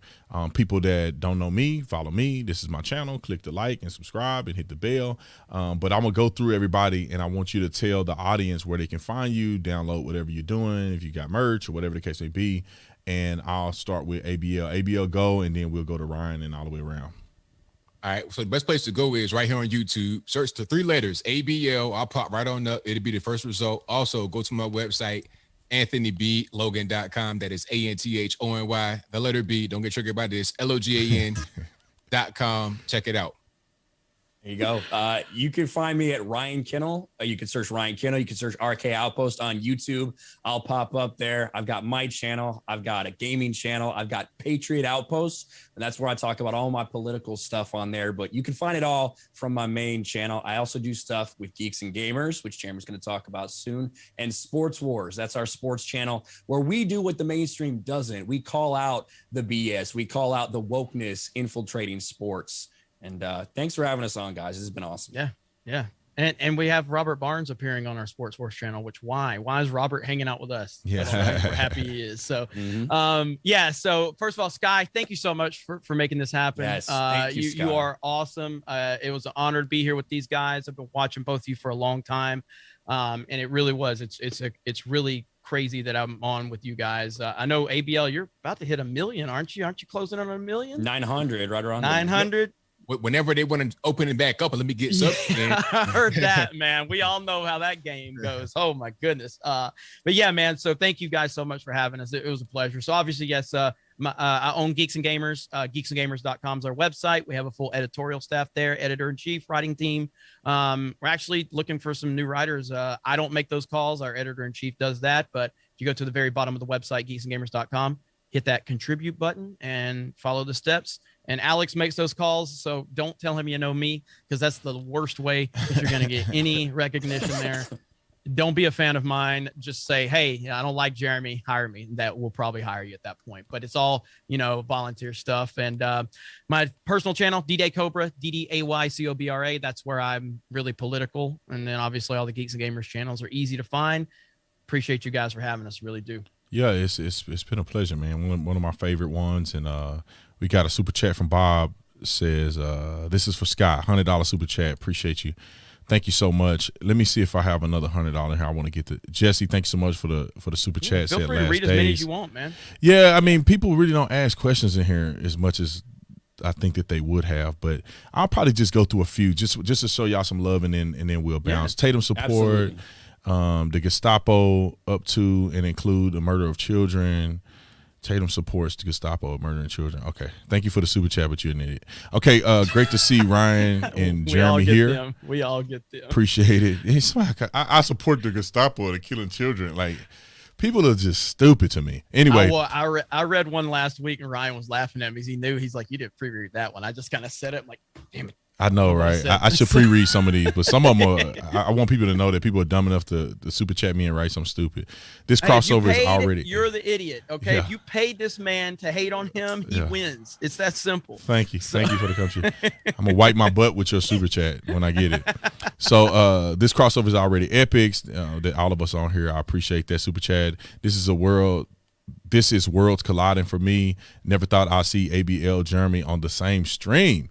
That's funny. ABL People Ryan. have been mentioning ABL from wherever. They're like, you watch Anthony? I'm like, of course I do. They're like, because when D-Day Cobra, when my personal channels started taking off, that's where I was talking more politics, and they kept bringing, ABL up, and I'm like, of course I do. Of course I do. So yeah, man, it's good. It's seriously an honor to be here. It's funny that a lot of us know each other and people don't know that we know each other, because we we kind of in our own lanes and stuff. So but that's pretty cool. ABL Ryan, Jeremy, Brandon, Candace all gave me my red pill. Appreciate you. Bomb. Y'all got some weird names. Echo, thank you so much for the super chat. Ryan and Jeremy are great guys. Everyone should 100% sub to their channels. Y'all go ahead and sub. LA Thorn, if laws were passed to remove qualified immunity, what would be an effective and viable and enforceable alternative to police as a replacement? Yeah, people don't understand qualified immunity. I'm not going to get into it, but qualified immunity don't protect you if you commit a crime. Qualified immunity only protects you acting in good faith. So if you were to go out and you thought a guy had a gun and you can reasonably articulate that you thought that person pulled a gun on you, and all the signs and reference points lead to a reasonable person believing that, you are protected, even though the guy didn't have a gun. Removing qualified immunity is like saying if a cop makes a mistake in good faith, they're not covered. They can be sued civilly. They can be drawn into court. There's no way I would be a cop without qualified immunity. And other people have qualified immunity. Judges have qualified immunity. There's more than just police with qualified immunity. So I would argue that if anybody want to have a conversation, just look it up first. There is no choice. Trump is pro, you know what, as much as DeSantis or almost every Republican who can win the presidency. This is an L we have to take, sadly. I agree to a certain degree. I do. Long Dong John. These names, y'all got it. I'm gonna stop reading y'all names, man. Y'all up here killing me. You gonna have me saying something crazy on here, and somebody gonna screenshot it. I see the police in New York acting no differently than the police down here in upside down land. Back the blue Australia that backs up. Back the blue that backs you. F the NYPD and Victoria Police. I want back Gestapo thugs. Yeah, so I guess I see what they're saying. Yeah, that's Australia. And I'm 100% for that. Don't back police that are not supportive of the Constitution. Back the ones who are. Don't say I don't back the blue. That's like a one black guy doing something bad and you're like, I can't stand black people. It's like, no, that guy's an idiot. Those people that shoot each other every day in Chicago are idiots. You know, you don't have to say that every single one of them are. Tatum, ABL, somebody open the phone up, please. Maybe one day we'll do the call-ins. The way this is, it was too complicated to do it. Brandon, I agree with you. We barely got the stream started. Right, exactly. I know, right? We the 30, 40 minutes. First, right? Baby steps. ABL thought I was late again. He said, "Oh man, you on CPTB? What's up?" And I'm like, "Bro, it's just." I was like, "Yo, CP time, bro. What's going on?" I was trying to figure this stupid thing out. I was telling Ryan, I'm like, I don't know if it's gonna happen, and I saw in the chat somebody said, people are complaining, and then one guy says, y'all clearly ain't watched Brandon. He's never on time. He's like ABL. Okay. I was like, okay. Y'all in perfect hands. You in good hands. I'm never on time. And my studio is at my house, in right here. I'm still late. It's let's see. Somebody said, Brandon, I agree with your original video when you made about Trump. I don't like the way he's pushing it. The juice has too many problems. Next person, thank you for the super chat. If you were unhealthy, you can spread disease, like being obese. Be that way if you choose to, though. So I guess if you're unhealthy, you cannot spread a disease. Let's see. Follow the signs is code for follow the money. I agree. Jeremy and Ryan are awesome. I agree. On a side note, let's see. Antigens test. I can't read either, so forgive me. Antigens test kit are flying off shelves right now. A local store received 40 at 8 a.m. By noon, they were sold out. Limited for purchase of 4. Goodness. Antigen, is that the test for the new variant? That's the test that you can buy like Walgreens or Walmart or whatever, the ones that are like $25. Like yeah, you can't find them right now because everybody's sick and testing to see if they've got it. And most people don't even take the antigen test. They take the other test. Like, so if you go to some companies, they'll say the antigen test isn't accurate enough. And so you need to take the one that costs $200 to do a rapid test. You know, I thought about getting one of them tests and like recording myself, take the test and like putting it in an apple or something. Or something, and then putting it in the package and seeing if it'll be positive. There's some research and some stuff they've put out that they're looking at. It doesn't look like it's super accurate when you're talking about between the new variant and the regular flu, as far as some of those antigen tests go. So take that for what it's worth. Yeah, and I want to do the antigen test count if you test positive and you end up going to the doctor. That's just for you, if you just get it, that's why people are buying that, because they don't want to like have their stuff in some system. They don't want to be counted towards whatever. They just want to know if they need to maybe quarantine or just not go out or whatever. That makes sense. Projects done poorly. Thank you for the super chat. Whoa, Jeremy, beards. What can I say? I've never grown my facial hair out. This is the most I've ever let it grow. Oh, that's crazy. Freaking out. So yeah, he's having a good streak on his channel right now. I am. I'm having look, every YouTuber knows you get some good things going. You don't mess with it. Okay, right. So you keep going. Huh? All right. Yeah, keep going. So we were in the rut for a while, and now we're out of the rut. So I'm like, I ain't changing nothing. I haven't bathed in 2 months. I'm gonna keep doing it. No. Next super chat. Great guest, great conversation. Thank you. I appreciate it. Beacons, Breakin, don't test. Thank you so much for the $50 super chat. I appreciate it. Let's see, in 2017, Brandon and Jeremy were the ones who brought me back to reality and what happened to our culture and politics. Appreciate it. Thank you, Kay. Thank you so much. I don't even know how to say this name, but $50 super chat, live stream of the year. Great to see the collab. Been following G&G since the last Jedi debacle. Yep. And Tatum and ABL for the last few years. Love all of you guys. Let's get Tatum and ABL on FNT. Yeah. Let's see. Yeah, that'd be awesome. Yeah. Solo lost money. Ray lost or reared. And let's go, Brandon. I don't know. That's my outro. So I say Solo lost money because that's a Star Wars movie that lost money. And I would just like to remind Lucasfilm that their trash film lost money. And the next one is Raylos are weird. Yeah. Raylos are these people so anybody who obsesses over sexuality and people hooking up are weird to me. So Raylos are these people that have an obsession with these characters hooking up, that they draw like weird fan art and really put it on the internet. It's really weird. So I made this thing where Raylos are weird, and they get really mad when I say they're weird, because they're weird. Because anybody puts their sexual fantasies online is weird. Yeah. And then the last is Let's Go Brandon. Murphy. So that's awesome, man. I don't know why I said Raylos. It's Raylos. Raylos. Like, yeah. Anyway, let's see. This is way better than Tim Cass tonight. Man, it's nice to see host body in the orange Gaunton man. Oh. Well, okay. Link up with ABL. This is an inside joke. Okay, so you say you can't read. Okay, yeah. I'm about to make you feel a lot better about yourself.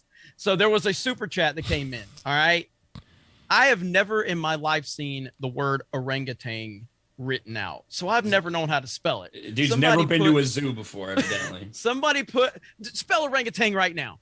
I can't you don't know spell how. it. I can't spell it, but if I read it, if I see it, I'll be able to read it. So, I'm gonna read it wrong. I saw orangutan in a super chat, and I said orangutan because I didn't know. Orangutan, what's that? What's an orangutan, sir? So I was like, orangutan. It's memed.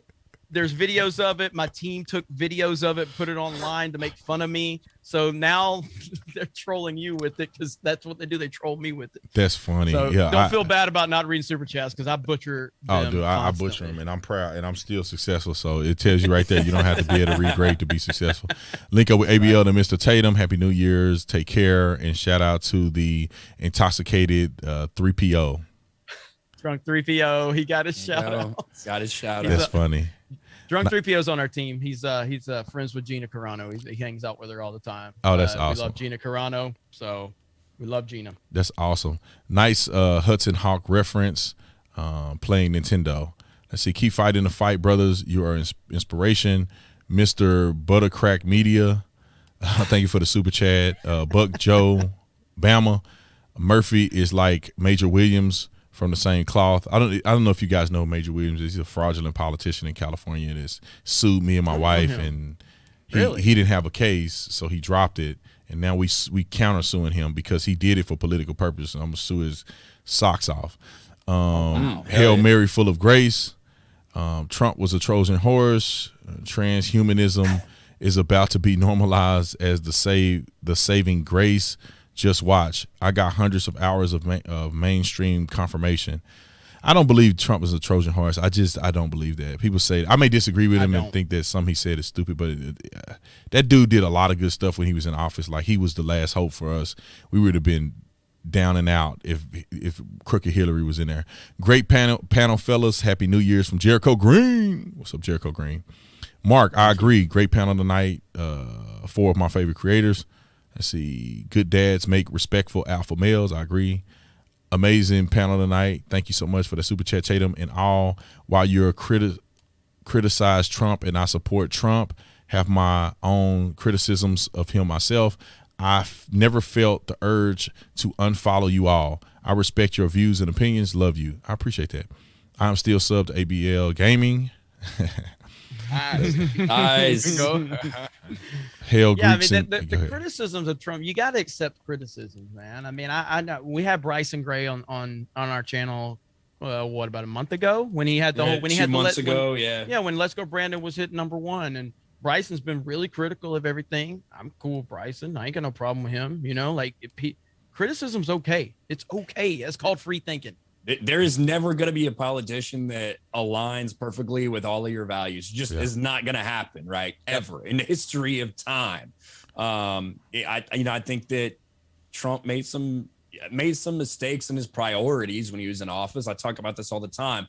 I think that not tackling online censorship is going to go down as one of the biggest faults of Trump's administration. At the end of the day, we see everything that happened with the election, and we can't even talk about some of it. Right. Yeah. We can't even talk about these things because I feel that the people that Trump surrounded himself with didn't prioritize online censorship. Yeah. And I think it had a big reason to do with everything that's happened since then. Yeah, and ironically, he got kicked off of everything. So, yep, which was crazy. Mm-hmm. Officer Tatum, have watched you forever. ABL found you through Tatum about a year and a half ago. Love the boys you have on. Ask Ryan how he eats cereal. You won't regret it. So Ryan. Oh my gosh! All right, so this is like a big meme. I'm just at another level than everybody else, and that's fine. I hate soggy cereal. Me too. Right? Me too. You too. Me and Ryan are the only two people that have this opinion. We hate soggy cereal, so I still like milk with cereal. But what I do is I have a glass of milk and I have a bowl of dry cereal. I take like a bite or two of cereal. No. I take a bite or two of cereal and then I take a drink of milk. This is what they're talking about. This is totalitarian. You're coming after my 5-year-old. You're trying to eat dried cereal. See that? I told you guys I like Friends just to take the heat off Brandon, and then he turns on me just like that. No, but I hey man, this is America. You can eat your cereal. Some people eat cereal without milk. Some people your eat mic cereal. Is hot. Your mic is hot. It's blown out after you did that Bad Boys. Ooh. Did I? Is it better now? Turn it down a little more. Little hot. Now try. Really? Yeah, it went hot. It went real hot. It went way up, went through the roof. Yeah. It's weird that happened because I'm not even. I didn't even touch anything. Well, there you go. Still it's punishing you for your terrible take about It's coming. It must have. It's asking me to do something with audio. It must have like this. You're good now. Now it's good. Your level's good now. Push the button or something. Yeah. Is my levels good here now? Or is it loud? It's hot. It's still a little hot, but it's a tad hot, but it's fine. You can get through the show, I think. I'm gonna pull that down a little bit. That's crazy. I guess I'm getting punishment for talking about the white man. That's right. Stream with white people is what happens. I can't disagree with the white man, but I hate soggy cereal as well. That's why when I put cereal in a bowl, I just eat it. So exactly. That's what I do. I just eat it up. So I eat it before it gets soggy. Yeah. Okay. So that's got to take you a long time to eat. Brandon.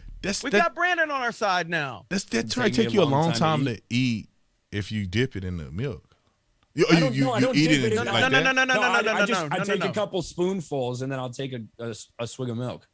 Yeah, it seems like life is so much more seamless action. You just scoop the cereal and then drink the milk, just like yeah. I'm just because the argument would be that if you put the milk in cereal, then it's basically just soup.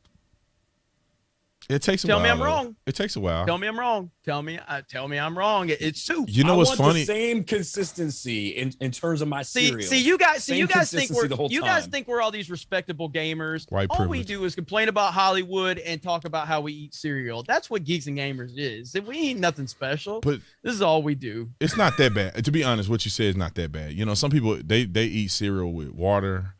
Some people do a lot of old crazy stuff with cereal, but it seemed like that'd be like an extra dish to wash. I don't know. I guess let's settle this, Brandon. I don't wash the dishes. All right. That's why you waste the dishes. Brandon, let's settle this. Where you guys stand on In-N-Out Burger? In comparison to what? Just in general, I think it's the greatest thing ever. It's Ryan overrated. Thinks it's overrated. It's overrated. Yes!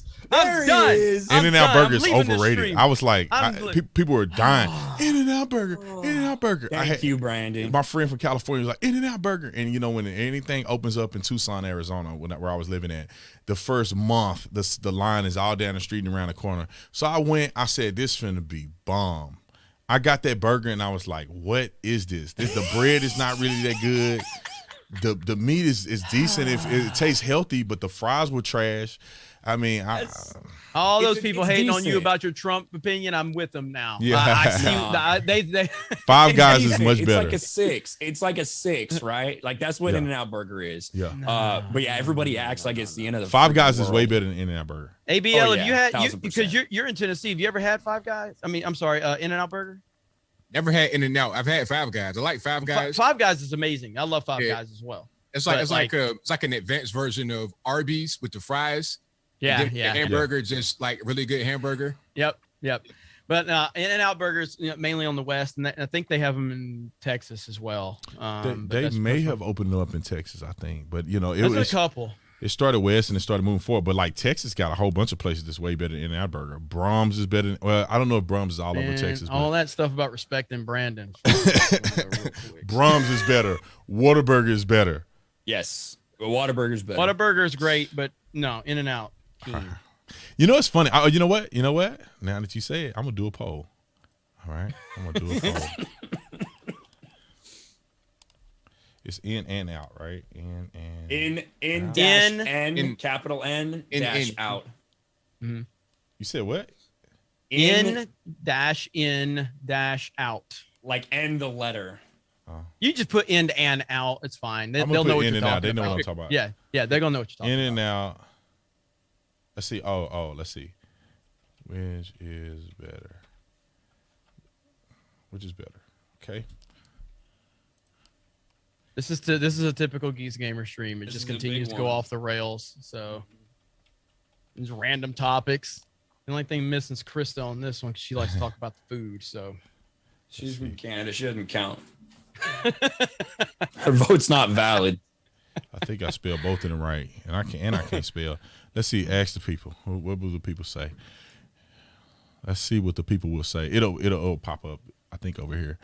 So I can't read all the super chats. I love all y'all. Thank y'all for the super chats. Let me see. If a criminal shoots a police officer and a firefighter, which group should be more afraid? Which group should he be more afraid of? What kind of question is that? If a criminal shoots a police officer and a firefighter, which group should he be more afraid of? So, like, for retaliation, are the firefighters going to come back harder, or the cops going to come back harder? That's what he's asking. Well, depending on how you shoot them. If they both dead, then neither one of them is coming back.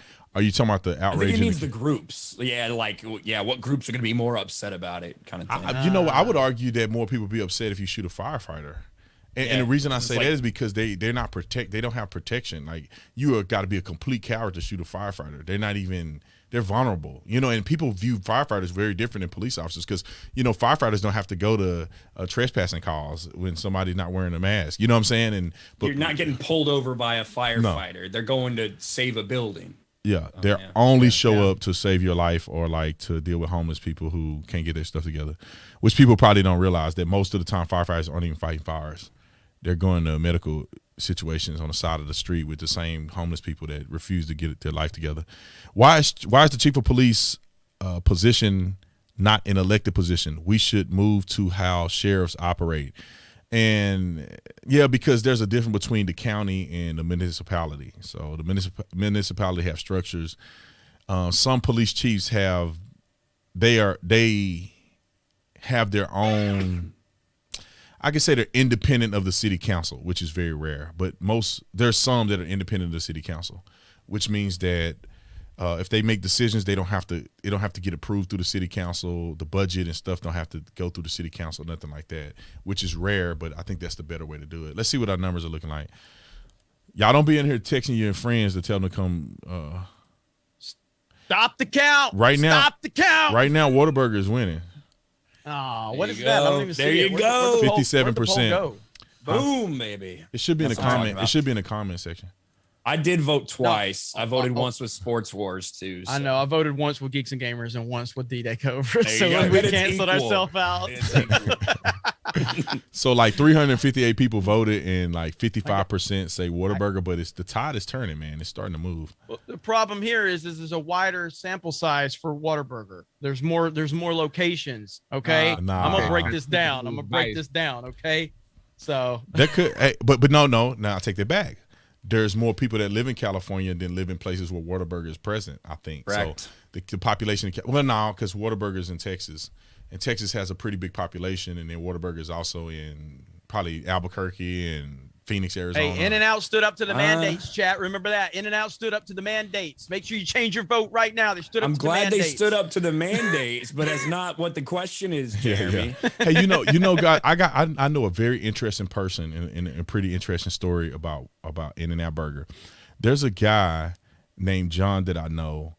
He literally has eaten every day, once a day at In-N-Out Burger for the last like 15 years. Every day. Is he fat? Nope. He's 80 some years old. He's a food nutritionist, and what he does is he get him protein style, so he don't get the bread on it. He just get the lettuce in the sandwich, and then he get the fries. And he actually was responsible for In-N-Out Burger having their secret menu fries, and under his research, if you cook them for 3 minutes instead of 4 minutes, they're way better. So if you go to In-N-Out Burger, their fries are actually off the chain if you said you want them light. And light is from what John described as cooking them for 3 minutes instead of 4 minutes, which make a big difference. The only difference, if you cook them light, you got to eat them right away. If you get them cooked light and you take them home, they literally turn into paper bags. You know what I'm saying? Like you eating a paper bag. But yeah, they got every day. So that's testament that In-N-Out Burger is very healthy, though. That he could be 80 years old, 15 years, eating every single day. He eat once a day. He has his own place right here in Mesa. He has his own. They got his own table, and they dedicated one of the places to him as well.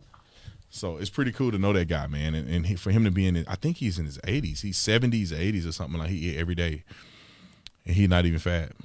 You go to McDonald's every day, you're gonna die in a month. Yeah, that's true. Listen, I'm gonna stand up for McDonald's. Remember that Super Size Me documentary, whatever he did? Yeah. Where it's like, look at how unhealthy. Well, yeah, literally anybody. If you eat every single meal at McDonald's, and if you're eating the entire menu, and every time they ask you to make it as big as possible, you're doing it. Yeah, you know what? Of course, that's unhealthy, but you can sit there and you can make like a normal, rational decision as well, and it's not the end of the world. I hate that single-handedly got rid of the super size at McDonald's. F that dude. And they probably lost. I don't know if McDonald's was publicly traded at the time.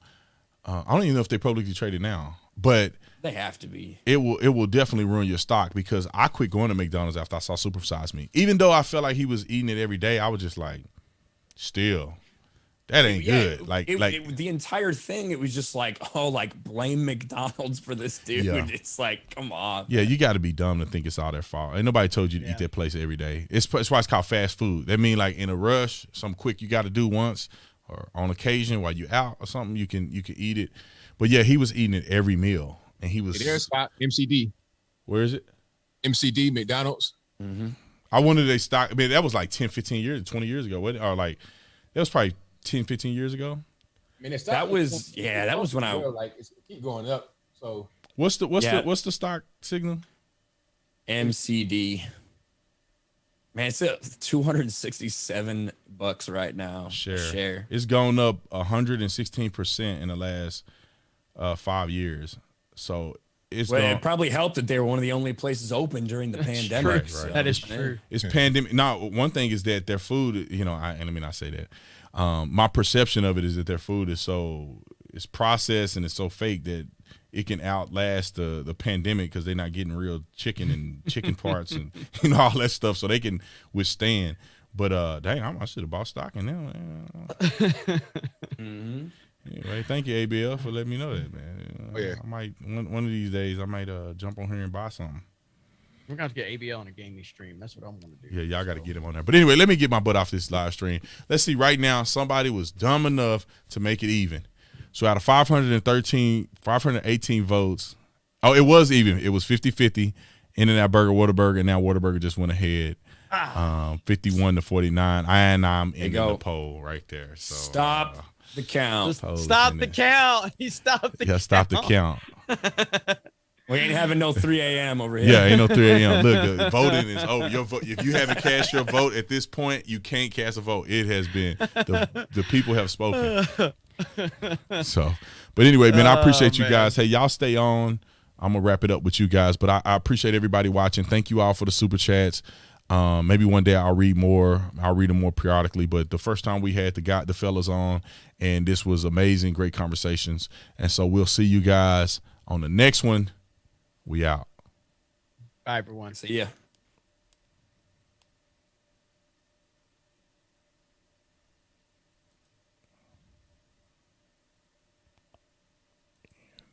Okay.